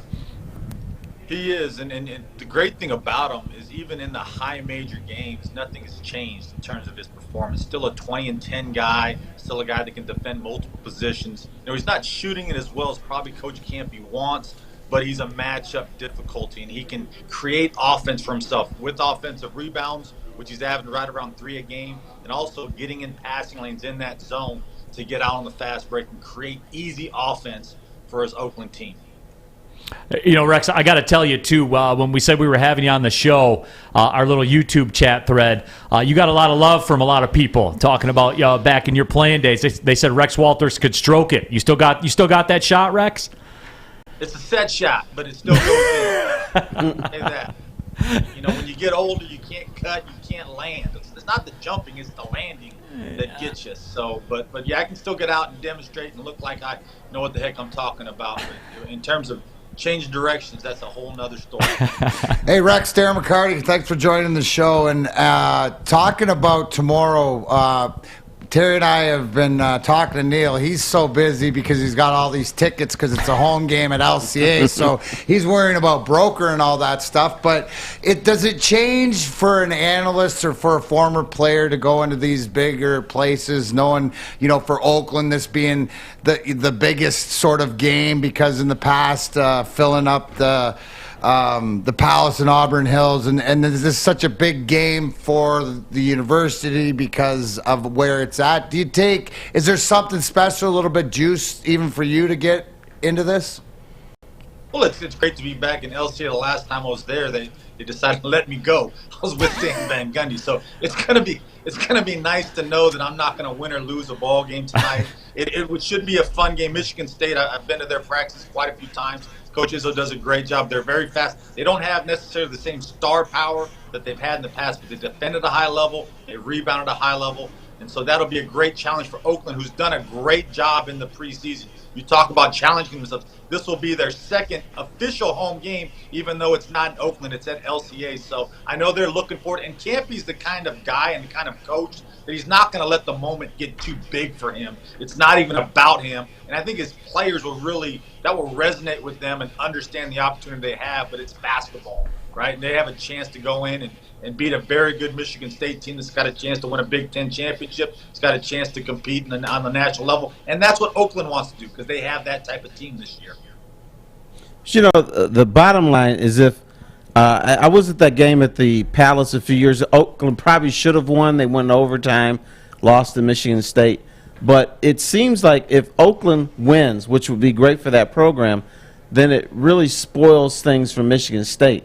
So I guess my question is, in a game like this, when it's like Oakland and Michigan State are like blood brothers. But if Michigan State loses this game, it's like, oh my God, what happened?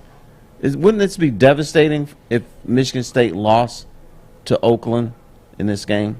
Well, yeah, I mean, I would go so far. I just talked to Coach Campy actually, and he said, we're kind of like a little brother rivalry in the fact that, Michigan State fans, they don't have the same hatred that they have necessarily for Michigan. But yes, I mean, this would be a huge win for Oakland to be able to play a team like Michigan State on a neutral court and get a W. They have had success. They beat Oklahoma State on Oklahoma State's home floor. So it's not like the moment's going to be too big. They had a chance at West Virginia to win a ball game. It's amazing what Oakland's doing. This was really, I mean, you think about a non-conference schedule where they played one time in their home court. So they're used to being maybe the underdog. They're used to being on the road because there's going to be more Michigan State fans there tomorrow. So, yes, it would be a great win for Oakland. It would be a lot of questions and answers that Coach Izzo would have to come up with, but I don't think they're really worried about that. I think at the end of the day, as coaches, you get into the process of what wins ball games, and that's defending, rebounding, and then getting high shot quality. Rex, I always ask, Neil's sort of biased, or he's sort of around Coach Campy so much, and we've been friends for so long, that any chance I get to ask somebody else who's been around him, especially a guy who's coached in the NBA and a guy who's played at the highest level and stuff like this, what makes Coach Campy, in your opinion, as such a great, basketball coach and a guy that you want your young basketball player, if he's in that program, in the OU program? What is it that makes him so special that we hear about, in your opinion? Well, I think nowadays especially, you don't see guys lasting this long. He's become a fabric, right? Part of the fabric at Oakland in terms of when you think of Oakland basketball, you think of Greg Campy. So that's the first thing. I think the second thing is he tells the truth. I compared him and Izzo in a lot of ways. I've been to Coach Izzo's practice. They tell the truth. And he has, some cachet with him and definitely some things on the resume. When you have guys like Kendrick Nunn that play for you, Kay Felder, Keith Benson, Raul Marshall, he knows what it takes to help guys play at the highest level. So that gives you instant credibility with players. And the other thing is there's an accountability. And I think a lot of times young coaches when they get jobs, they're not willing to hold guys accountable. I think the one thing about Coach that's probably improved over his time, and he might even agree with me on this, is the fact that you can tell the truth in different ways and learning how to get the most out of your players. And that's why he's become a part of Oakland University. That's why he's lasted so long. There's a certain amount of skill. I mean, I only lasted 8 years at San Francisco, right? But there's a certain amount of skill you have to have and a personality you have to get along with people to have that type of longevity, and you have to win at the end of the day. And he's done that. He's competed for conference champs. He's won conference champs. He's been to the NCAA tournament, and that's why he really is, in a lot of ways, Oakland basketball.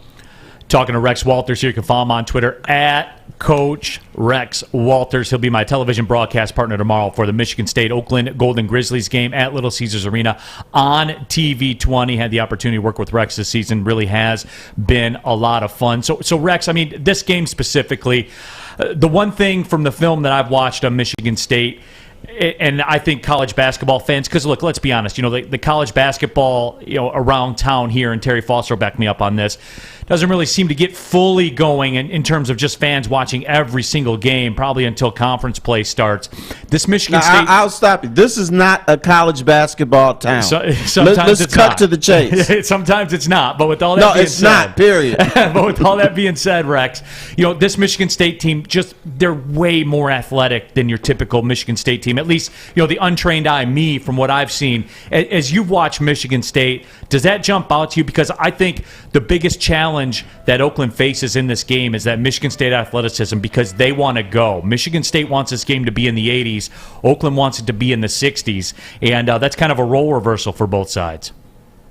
It really is Oakland's thing, and they haven't been great offensively. They've been really good on the defense end. The biggest thing is Michigan State's defense creates offense. And when you do happen to score, you cannot relax. They are pushing, they are running. They want to score in the first 5 to 10 seconds of shot clock and really put pressure on you with their offense. And then, yes, they've got one of the best defenses, and they're long and athletic, and they are. You're exactly right. They're deep. They're too deep at every single position. Guys that are freshmen that can really play. I mean, they've got a guy that was a Mr. Basketball, that's Pierre Brooks, having a tough time getting minutes, and he's a heck of a player. This is a guy that's fighting for minutes that they're going to have to face. Oakland's going to have to face this tomorrow, and that's a tremendous challenge. But you're right. The speed, athleticism, and size of Michigan is a tremendous challenge. All right, Rex, before we let you cut out of here, and again, we're talking to Rex Walters, former NBA player, longtime coach as well, assistant coach with the Pistons, assistant coach with the Pelicans, too, as well. Just turn the discussion real quick. Pistons got a win last night, Rex. They broke a very long losing streak. I've been a big Cade Cunningham guy. I've talked about his development as the season goes on. Give us real quick, just what you've seen from Cade Cunningham, game one that he's played, to yesterday. What have you seen between that time?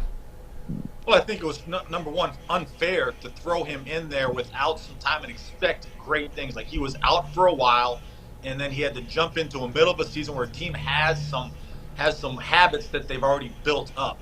I think the other thing now with Cade that makes it really difficult, you lose guys to injuries that hurt you. Kelly Olynyk's a good player, a good pick and pop 4 or 5. They've had some injuries that they've had to go through. But here's the thing about Cade. Cade's a bigger guard, but he's not like people, will expect a Zion Williamson type of comparison. He's not Zion. Zion is a freak athlete. I got to coach him. He doesn't need a lot of space. He can jump over you. He can jump around you. He can jump through you. That's not who Cade is. Cade is more of a control point. He's shooting the ball pretty good from 3. I think he's got through some tough times, but now Detroit really has to either get healthy or just start preparing for the lottery of next year. But he's a good piece to the puzzle, a good solid guard that has a chance to be an all-star. I don't think of him as necessarily a franchise type of guy, but a very good piece of the puzzle. And people will say, well, he's the number 1 pick in the draft. But who are you going to pick in this draft? I mean, some of the better players, Scotty Barnes, Evan Mosley is a piece. Jalen has really struggled with Houston. There's not a guy in this draft. So they got really the best guy that fits the needs they had, and I think he'll be a very good player for them and have potential all-star. All right, Rex, we'll certainly do appreciate your time. By the way, our YouTube chat thread, Stephen Baffey says 1993 NCAA, Kansas, Oklahoma, Rex Walters dunks twice. So you carry. You got throw. Yeah, you still carry that juice, Rex. Appreciate it, man. I love it. Thanks, Rex. Jump now. Don't get twisted, guys. All right, Rex Walters, everyone. I'll see you down there tomorrow at Little Caesars Arena. We'll have the broadcast for you on TV20. Certainly do appreciate Rex's time. But, hey, man, the people still remember, man. You can fill it up. Gosh darn it, even though nowadays might not be dunking, but that set shot shooter, Rex Walter, look out. And, that's the truth. We know that's true. He brought up something, and it might lead to why Coach Campy has lasted so long at Oakland University. People think Coach Campy all the time is this guy that's on fire. He's screaming at his players, and that at some point he'll burn out. A few years ago, I got to be the Oakland insider. So I spent most of the season in their locker room before games, at halftime, and afterwards. This dude is so calm with his players. It amazes me. Now, he got his zingers in. He would call people, I forget the one player, he called one player Melon, and he got mad at them because they played Northern Kentucky, and the game was done, and he wanted them to hold the ball, and then somebody dunked. And he said, he started out his post game, he said, fellas, you just lit a match. But he was so calm about it. I can guarantee you that right now all the Northern Kentucky coaching staff is getting that film. They're going to show it to their players over and over and over and over again. And when we go down there, they're going to be on fire because you decided to dunk when it was unnecessary. Now, he got his digs in, but he was so calm about it. He wasn't ranting and raving and like that. He just calmly told these guys. But that's the way he is off the court. But then on the court, he's a madman. Yeah, right. Game face. Yeah, I can relate. Nice guy off the court. No, he always says, I'm not the guy you think I am in the locker room, and nobody believes him. It's true. There you go. Straight from the T-Foss faucet. What else is going to come back? But you know what? If you got a friend named Mellon, I got an idea because, you know what? Let's be honest. Simple stuff. Football, anytime, Lions victories, all feeling well. Well, we like things so uncomplicated. We need our haircut, guys. And where do you go? Lady Jade's Haircuts for Men. You walk in, you sign in, you sit down, and before you know it, you're sitting in front of one of these mirrors with a TV in it. You can watch anything you want. Boom. Then you're handsome and clean. So you know what? Let Lady Jane's do it. So get to Lady Jane's, open 10 to 8, 7 days a week. Walk in anytime. It's wicked awesome. Stick around. Story time with T-Foss coming up. Big D Energy. Woodward Sports Network. See. I'm Cade Cunningham. Working with Hall Financial to purchase my first home was easier than I could have ever imagined. They treated me like family from start to finish. Find out for yourself at callhallfirst.com.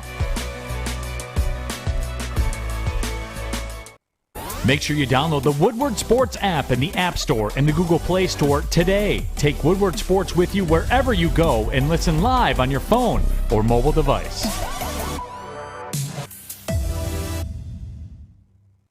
Woodward Sports. Missed part of the show today? Watch again on YouTube or download the podcast anywhere you listen to podcasts.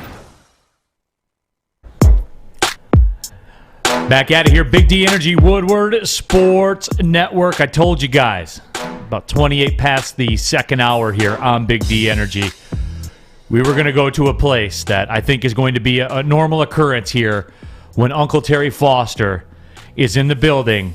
T-Foss, I think it's time for story time with Terry Foster. Take us down memory lane, T. Today's story does not involve wine, women, or song. Sorry about that.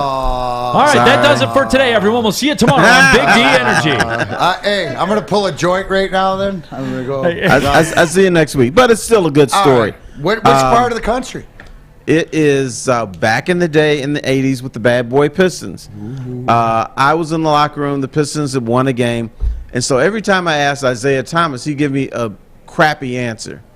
So I was wondering, what's going on? Well, what had happened was I was still learning the beat. And there was always rumors about Isaiah Thomas, that furniture was delivered to his house that was meant for a girlfriend and stuff like that. So I kept hearing all this stuff. So as a beat writer, my question, and I asked a guy named Shelby Strother, am I supposed to ignore these stories, or should I tell Isaiah, this is what people are saying about you? So anyway, I talked to this guy named Shelby. Then the message to Isaiah was misinterpreted, so he thought I was spreading the rumors. So that's why he was pissed at me. So then, I said, I don't like the way you answer my questions. What's up? So then he got all mad, and so we went into the bathroom area, and Vinny Johnson had to pull us apart because we were screaming at each other. He said, I don't appreciate you spreading rumors about me. I said, dude, I didn't spread any rumors about you. So we agreed to meet. They were about to play the Bulls in the playoffs, and so I met in his hotel suite in Chicago when they were playing the Bulls, and so he wanted to know what was going on. I said, dude, I wasn't spreading rumors about you. I wanted to know, how do I handle this? Do I just let people talk about you and not say anything, or do I bring it up to you? That was my whole thing. So we ended up talking for 3 hours in his hotel suite, and what we found out was we both grew up with no money. We both grew up with gangs around us, and that we had so much in common that it kind of built a friendship off of a negative situation where he thought I was saying things about him. Then I rest assured that I wasn't, but we were both kind of headstrong people at the time, and so we had a real good conversation for, it was like 3 hours in his suite. I learned about, more about him growing up on the west side of Chicago. I told him about how people made fun of me when I was a kid because they thought I talked proper and stuff like that. And so that was probably the most significant conversation I had with an athlete. And he told me one thing to be important. I never understood this, that he said that athletes sometimes are afraid when they're talking to the media, because he says, you steer the conversation, you ask the questions, and we don't know where you're going, what direction you're going to. So sometimes some athletes are nervous about that because we don't know where y'all are going. And he also told me this, never be a walking notepad, that this business is a people business, that sometimes the best thing to do is say, how are the kids? How was your evening? What'd you have for dinner? Don't always ask about the game. Be personable. And he says that he saw a lot of guys, all they did is they look in their notepad and then start firing questions. He said that's the wrong approach, that this is a people business. And that's something that when I mentor kids, I always tell them sports is exciting. Sports, yes, it's about who won, who lost, but it's also the human element. What is that human being going through? That they might do something that we can't do. They might be able to shoot a ball, catch a ball better than any of us. But the bottom line is that person is a human being. Sometimes they're vulnerable. Sometimes they're not as strong as we think they are. And that we need to treat this business as a people business. And we forget about that sometimes. No, we do, and that's really, I think, when I was going in this business, yeah, and I think like when I was going in this business, T. Foss, because I started out as a writer too, like that was my first gig in sports media. I never brought a notepad with me, and like when I would talk with people, I'd write the story, and I always thought that, because I think people today get really caught up, and we see this, right? If you tweet something and you spell something wrong or something gets autocorrected, what's the first thing people pile on? Like, oh, you spelt this wrong, or the grammar's wrong on this, or something like that. You're supposed to be a journalist. How can you? That stuff's not as important, and like getting the quote like exactly right to the proper pronouns and all. That's not the most important thing. It is sometimes. It is sometimes. Sometimes it is. But getting the gist of what the person's trying to say to you is what's important, and how they're saying it to you. I thought people overvalued that grammar stuff and all that kind of stuff. I thought they overvalued it a lot. Yeah, but there's certain rules that we're supposed to follow and stuff. But when you're in this business, there's always somebody nitpicking you, just like we nitpick pick the athlete sometimes. You know, and biggest question on the thread is, did it end with a kiss on a cheek? Did you get a kiss on the cheek? I did not get a kiss on the cheek. No kiss on the cheek. A hearty handshake. Yep. But that was about it. But and we understood each other, and it helped me understand the business. And I still, some things I learned from covering that team in the 80s and 90s, I still, carry on today. For instance, Bill Laimbeer was the toughest guy to deal with. But here's what I knew. Bill Laimbeer loved Notre Dame football. And he knew that before I covered the Pistons, I covered college football. So with Bill Laimbeer, I would just talk to him about football, college football.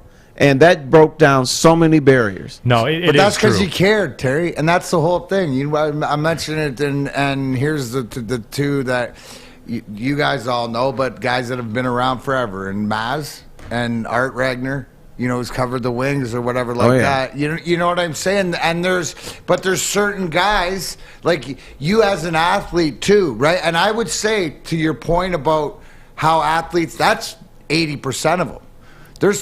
I can think of me and Drapes. There's two out of that aren't thinking, okay, where's he going to go with this? That's why it's the relationships. That's why I know that if you and I were chopping it up, I was never worried because you would always say, hey, can I use that or whatever, how? And I'd be like, yeah, but it's here's the thing. And here's an example. If Keith gave, and I'll throw his name out there because the one thing was always told from day one is when you're talking to Keith Gave, be careful because he's always got, an agenda. When you're talking to Art, he's just the fan. And it's sort of the way it is. But throughout the locker rooms, there's different guys. But the more you made it compassion and held yourself accountable, right? Then you could get along well. Stevie's one of the worst guys for the media to deal with, but there's certain guys that know how to deal with them. Right, and have that conversation, and there's so many different Eisermans that it has to be, right? So athletes are strong, and the perception, so it is as important, and like you said, the compassionate part of doing your job and feeling the temperature of each athlete is important. And D-Mac, you always strike me as the kind of guy where you understand, say I'm a reporter, right, and I got to come talk to you. I think you understand that there's some things I have to do the same way I understand that there's some things that you have to do. And if we have that mutual understanding, Absolutely. I'll give you what you want, and you give me a little bit of what I want, and we move on, right? Absolutely. Like, you get it, I get it. Because, again, this is a network business. People always ask me the same thing, T-Foss. I go speak to classes or journalism classes in school, and I tell the professors the same thing all the time. I'm like, professor, put your hands over your ears. Your GPA doesn't matter. All right, because it doesn't. Are you able to talk to people? And are people able to trust you? And are you able to do the right things by those people? And conversely, be able to get them to open up to you in a certain kind of way. And that's all relationship. That's all network. That's all relationship. GPAs, that kind of stuff, it doesn't matter, man. It doesn't. What makes you good at journalism is making somebody be comfortable with you. That's it, period. Right. Because if you're a shark, and you put everything in the paper and do it, guess what? At some point, people won't talk to you, or they'll give you the little short sound bites and the cliche answer. Yeah, right. Cliche, and you don't find out what's really going on. That's why one of my tactics, people would criticize me because I didn't ask questions at press conferences because I knew press conference is more of an event for the teams. If I really wanted to know what was going on, I would talk to guys off the podium. Right. Because they're a little bit more honest. They trust you a little more. They trust you a little more, and it's not I'm speaking to the world. You're just speaking to me. Right, so and it's different. If if you just want scandalous stuff, or if you want the team spin, yes, you will use everything from the press conference. But if you don't, I would always try to get guys off the podium. Absolutely. Tony Paul tweeted out of the Detroit News, says, word is there's been over 15,000 tickets sold for the Oakland-Michigan State game at Little Caesars Arena. The meeting usually draws a big walk-up crowd as well, so it could approach the capacity of around 20,000 at LCA. The atmosphere should be electric again. So if you guys want to get in, man, 313presents.com. Go to the website, 313presents.com. Get your tickets and get in, because it is an electric atmosphere. If you can't make it out, as we said, I'll be on the television call with Rex Walters on TV 20 Detroit and ESPN Plus as well. So that's how that will all go down. When we come back, bowl recap. We're off and running in the bowl season. I got you right Saturday night. 10-6. Hey, you're playoff. You're going to the playoffs. We are closing like Mo Rivera. Christmas money. Yeah, we are closing like Mo Rivera in the Christmas season. We'll be right back with more Big D Energy, Woodward Sports Network. I'm looking to bring on another HVAC tech right now. We are recruiting 5 to 10 techs a month. We're looking to grow and expand. Every new tech we hire is from Northwestern Tech. The hands-on training is fantastic. They're always my first call. We love hiring Northwestern Tech grads. They come out trained and ready to work. Our program is only 10.5 months, and our next classes are starting soon. So why wait? I'm looking to hire a graduate of Northwestern Tech. Northwestern Tech. Northwestern Tech. Northwestern Tech. Opinions are like ear holes, and we're putting ours in yours. Well, that's not winning, joint. It's Woodward Sports.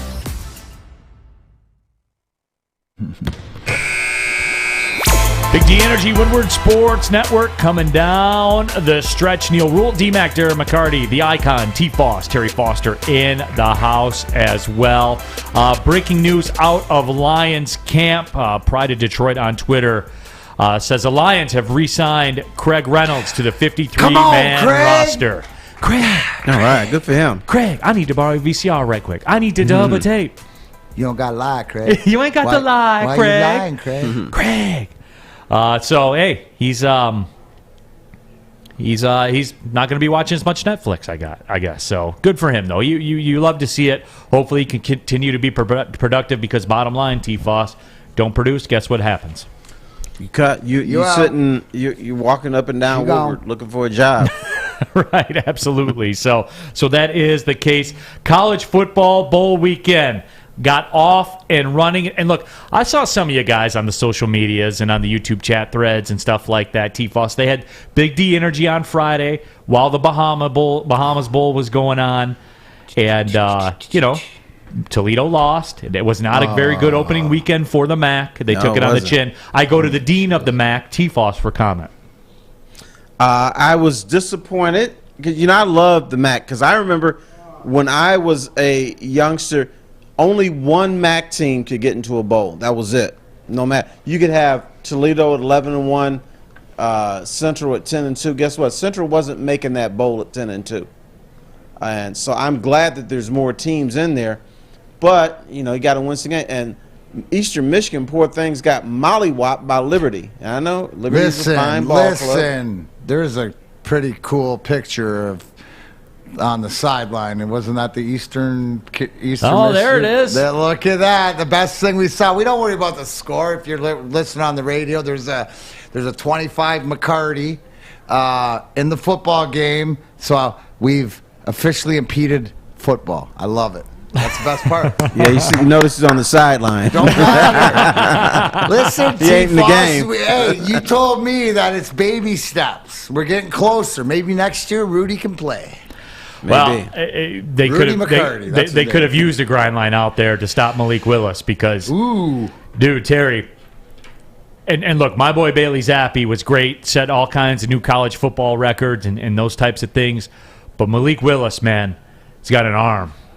He does, and I was curious about the arm strength. And look, I'm a Bailey Zappi. Anybody else slappy, just think that? Hey, I'm Bailey Zappi for Zap Zone.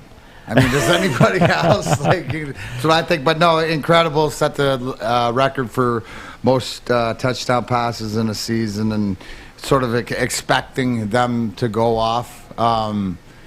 Where does that put him? Does that only help him in his draft? Is it only? I think so, because look, I was told. Remember when I gave Eastern some watch grief? Out. Remember when I gave Eastern some grief earlier this year? You did. And remember, I was told, no, they're good, and Chris Creighton's good. So then, by default, people think Malik Willis is good then, right? Right. Sawyer, am I wrong? I Chris was Craig told. got a contract extension. So. He did. So which one is it? Is Malik Willis good then? Probably not. Just looking at the Eastern Michigan football roster, that's Josh McCarty, a freshman out of Orchard Lake St. Mary. Yeah, I love it. So What beautiful. position? He's a running back. See, that's what I mean, Terry. Just got to play behind guys. This is football. You got to learn. I like it. Waiting a shot. If you played football, what position do you think you'd play? Safety. Okay. Safety. And I'm fat. I'm quick. I mean, I would be quick. I'd probably 4.5. Okay. So I just think that the free reign of that. I always was from a Ronnie Lott to a Palomalo to they're linebacker, but too much into the. I like to come up and hit guys. That's where you would be with it. Yeah. Yeah, so we'll keep an eye on him for next season. But I like what I saw from Malik Willis. Just the arm strength with some escapability. You know me, man. That's what I preach that I've wanted for the Lions. When the play breaks down, T-Foss, somebody go do something with your feet. That's all I'm asking for. Well, that's not much to ask for. Not today. Isn't that what you're looking for, though? Especially so what's the nugget for the quarterback in this class? Because usually it's okay in the top 5 picks and quarterbacks off the board. Aren't you looking, if you're a scout now, is which one has the most that you can work with, or you see what you're looking for? So that's why it's interesting when it come down to the late in the first, second, third, or whatever, when the quarterbacks eventually go, if there's somebody the Lions have an eye out for because it's something that they can develop. You know what I'm saying? I think you have to look at quarterbacks differently now than back in the day. Oh, absolutely. Because there's always arm strength. Does he have the arm strength? And you still need that. But you need a guy that can read a defense. All right? Because the defense is going to be playing with you, trying to lure you into traps. And so that quarterback has to recognize the traps that the defense is trying to set them up for. And you have to be able to run a little bit. You have to get the defenders to look at you sometimes. So can you do that? The quarterback position has really evolved into something that's more than the guy with the big, strong chin that could just sit there and pick apart teams. You can do that sometimes, but the defenses are now so smart and so sophisticated, you got to give them different wrinkles, different looks. So you got to look at them in a different vein. And it comes down to where I've been looking at the mock drafts just like everybody else does. And again, T-Foss, you start to see 4 quarterbacks in the first round, 5 quarterbacks in the first round. Those quarterbacks are starting to inch their way up, as they always do. And guys, I'm telling you, get prepared for it. That 24th pick, that 26th pick, whatever that is, don't be stunned, T-Foss. Don't be stunned when they go up there and they take a Malik Willis or somebody like that. I expect that. I'm not going to be stunned. That's what they're going to do. I know. I just want to get people ready for it. That's all. Okay. Because the book on the Bailey Zappi is the long ball doesn't have. It's got more of a loop as opposed to a line, and that's certainly a throw that you have to have at the next level, because that split second is the difference between a touchdown and interception. Right. So that's something where he'll have to be able to develop that. But D-Mac, just again, everybody get ready for it. I'm getting a sneaking suspicion that we're going to see that on draft day, if they like it. If Brad Holmes likes him. Right. Well, and that's why I'll roll with it. But it's interesting, too, because usually with the Kuipers and the Sheas and all the pre-draft with all the quarterbacks, you sort of have an idea of who likes who. Right. Where everybody's going. Right now, you don't. And I think, to me, that's sort of something different. Right now at the top of the draft, it looks like it's the size, the defensive ends, the Hutchinsons, the Thibodeaus, the whoever else is coming back there. And that just sort of, like Terry said, is you got to grade these quarterbacks differently. But it's also, too, it's like we know that once, because the league is copycat. So once one goes, then everybody's going to panic and go to it. But it's just interesting who's first off the board, who gets talked, who's going to be talked about more, who's going to up their stock and their grade in because of their bowl game, if that's possible. Does that up it? So, I mean, more teams are being quiet this year and stuff like this. So it'd be interesting to see, and it'd be interesting. That'd be a question that I'd ask some of the scouts: is who's on your short list, right, and why, and what is it? Is it the zappy touch ability that they like? The fact they can find the end zone and stuff like that. So, who knows? That's what it comes down to. And guys, don't forget 2:30 today. You have the Myrtle Beach Bowl presented by Tax Act. Get it in, everybody. Now listen to this matchup you have. You have Old Dominion against Tulsa. So everybody get in. Whoa. Old Dominion has a football team? Absolutely. Old Dominion, Tulsa. And then you got the Browns, Raiders. And then you got the quarterbacks will be about the same in those games. Wow. You know what I need? You know what you need? Know what everybody else there needs for a day like this and all this football on a Monday? Old Dominion plus 8.5? Guardian Alarm. They need Guardian Alarm. And maybe Old Dominion. But Guardian Alarm would help your bet feel safe and secure. But if the security of the house is even better, because why? They know a good defense on and off the field because they help you feel secure. Guardian Alarm is state-of-the-art technology that helps you feel safe, all with 24-hour monitoring right from your phone. Yes, unlock your doors, check your temperatures. If your house is on fire, smoke detector go off, get the fire engine will be there real quick, or even that deadly killer carbon monoxide. So, if you want to be part of the Big D, Woodward Sports Network family, and Guardian Alarm, give us a call, 1-800. Stay out! 1-800. Stay out! I love it. It's a hard-fought Monday here. Let's hit them with it on Maple Street. 1-800. Stay out! Yeah. Leave me alone. Get out of my house and get out of Fish's Fishbowl. Whatever you need, Guardian Alarm has been trusted for over 90 years of keeping families safe. Guardian Alarm, your local security experts. Big D Energy, Woodward Sports Network. T. Foss, Neil Rule, D-Mac, be right back. Fellas, football season is here. It's time to make your grooming experience easy like Sunday morning. Get to Lady Jane's Haircuts for Men. Walk in, relax, watch your favorite team play, and before you know it, your hair will be game ready. Get to Lady Jane's, open 10 to 8, 7 days a week. Walk in anytime. It's wicked awesome. Make sure you download the Woodward Sports app in the App Store and the Google Play Store today. Take Woodward Sports with you wherever you go and listen live on your phone or mobile device. The pros know. Go! Listen Monday through Friday for Big D Energy Live on the Woodward Sports Network with Stanley Cup champ Darren McCarty, former Lion Joik Bell, and the silky voice of Neil Rule. Again. Back at it. Big D Energy coming down the stretch. Woodward Sports Network. I saw Dan Miller from Fox 2 yesterday sent out a tweet. Their producer department, yesterday was the first day that the Lions and the Pistons won by double digits since 1973 in the same day. Wow. Let me give you just an example. The Pistons won at the Seattle Supersonics that day.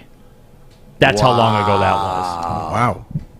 One of the better logos. In the beautiful Key Arena, which is no longer there, I don't think. And D Boss, Dylan Larkin with the Hattie on Saturday night against the Devils too. So it's a good weekend for Detroit sports. It is. Putting the wood to the opposition. Other than the fact that Red Wings Avalanche postponed tonight. Red Wings are done through the holidays, as you guys probably know. Wow, you know what, Mike? Yeah, did we cover Dylan Larkin's hat trick, which was great the other day? Bertuzzi, couple goals. Playing at home the way that they have, and then through the adversity, through the COVID, through the protocols. But enough's enough. I think Steve Yzerman, came out and said it the best. The guys are doing the best that's asked of them. But, they need answers. There needs to be consistency. It always goes back to the same conversation. So I guess if you're going to go into a sort of a week shutdown or whatever it is, having a hat trick on a Saturday night's not a bad way to do it. It's a good walk-off, right? It's a good walk-off, dude. I like the kid. I mean, it's showing out at different times, but they needed that win, and to be 15-13-3 right now is definitely positive. So this will go a long way for guys that are nagging injuries, and you have to look at it too, right? With the younger guys, the Siders, the Raymonds, who have played a lot of hockey stuff, this will only benefit them in the long run. Ferris State, too, in case you missed it over the weekend. Yeah. Ferris State won the Division II National Championship. Congratulations, Bulldogs. As they took apart I got a Bulldog Valdosta in State. my, That was a fun game to watch, at least in the first half. It was 20-17, Ferris State at the end of the first quarter. And they would go on to score the next 38 points unanswered and got the win. So T-Foss, Ferris State representing, man. Yeah, I know. I just love that. You know the last GLIAC team to make the Division II finals? Grand Valley? I thought it was Wayne State. Is it? I don't remember. I went with the Warriors. That was too good of a guess, Neil, that you threw out the professor right there. Somebody will tell us in the YouTube chat thread. Sure, it was, they're always on it. Hey, can I ask a question? The Raiders are +3. The Browns don't have their first or second quarterback. Right. They have Nick Mullins, who you might have known from the 49ers. Is this one of those games? Because would you not think that the Raiders, or is it because it's in Cleveland? Like, what am I missing something here, or is this the way it should be? Does this stink a little bit? Update from mybookie.ag. The Browns +1.5. The over/under 4. Oh no, there it is. They just had a okay. The Browns are +3. The over/under is 40. Oh, the Browns are +3. Yep. So when I looked at the line, bridge. The Raiders were +3.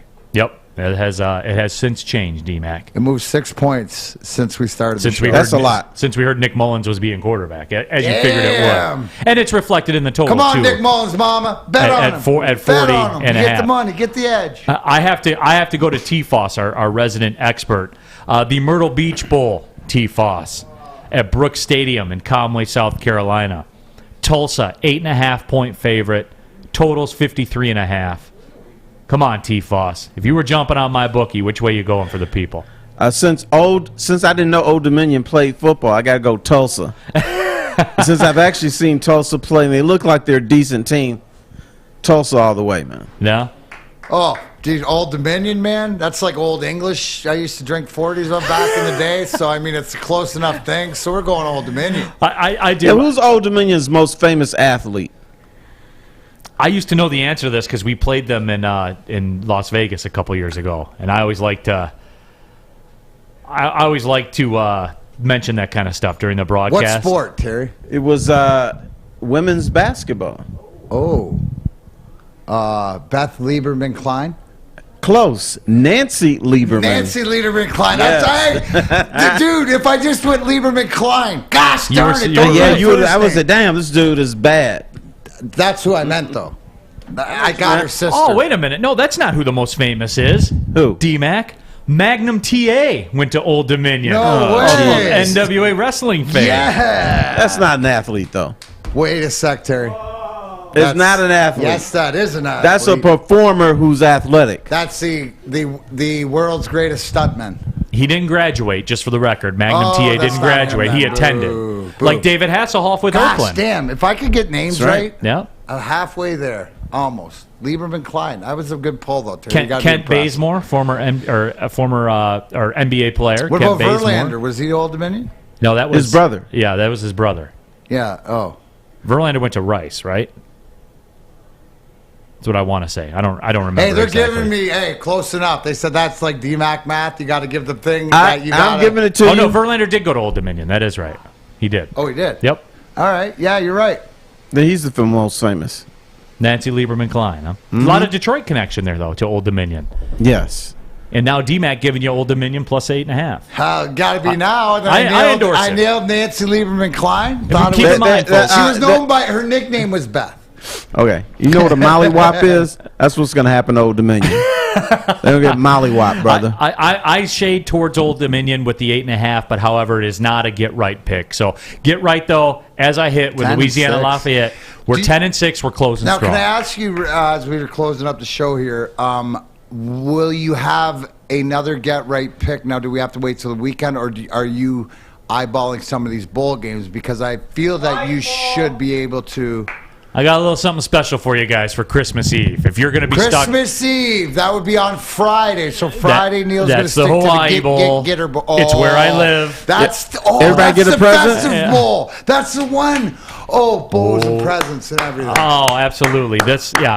If you're going to be sitting, look, guys, if you're going to be sitting there putting toys together, if you're going to be doing it, why not grab a drink, some Gypsy vodka and soda perhaps, and bust open your MyBookie account and get down and, look, putting together all those toys, the most monotonous thing in the world. I mean, you do it because you're a parent. It's what you signed up for. I have to do it.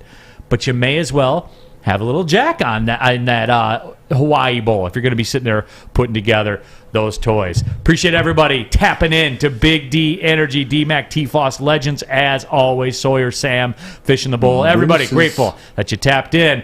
We'll be back at it tomorrow for another episode of Big D Energy. Well, see you later. Gang, gang.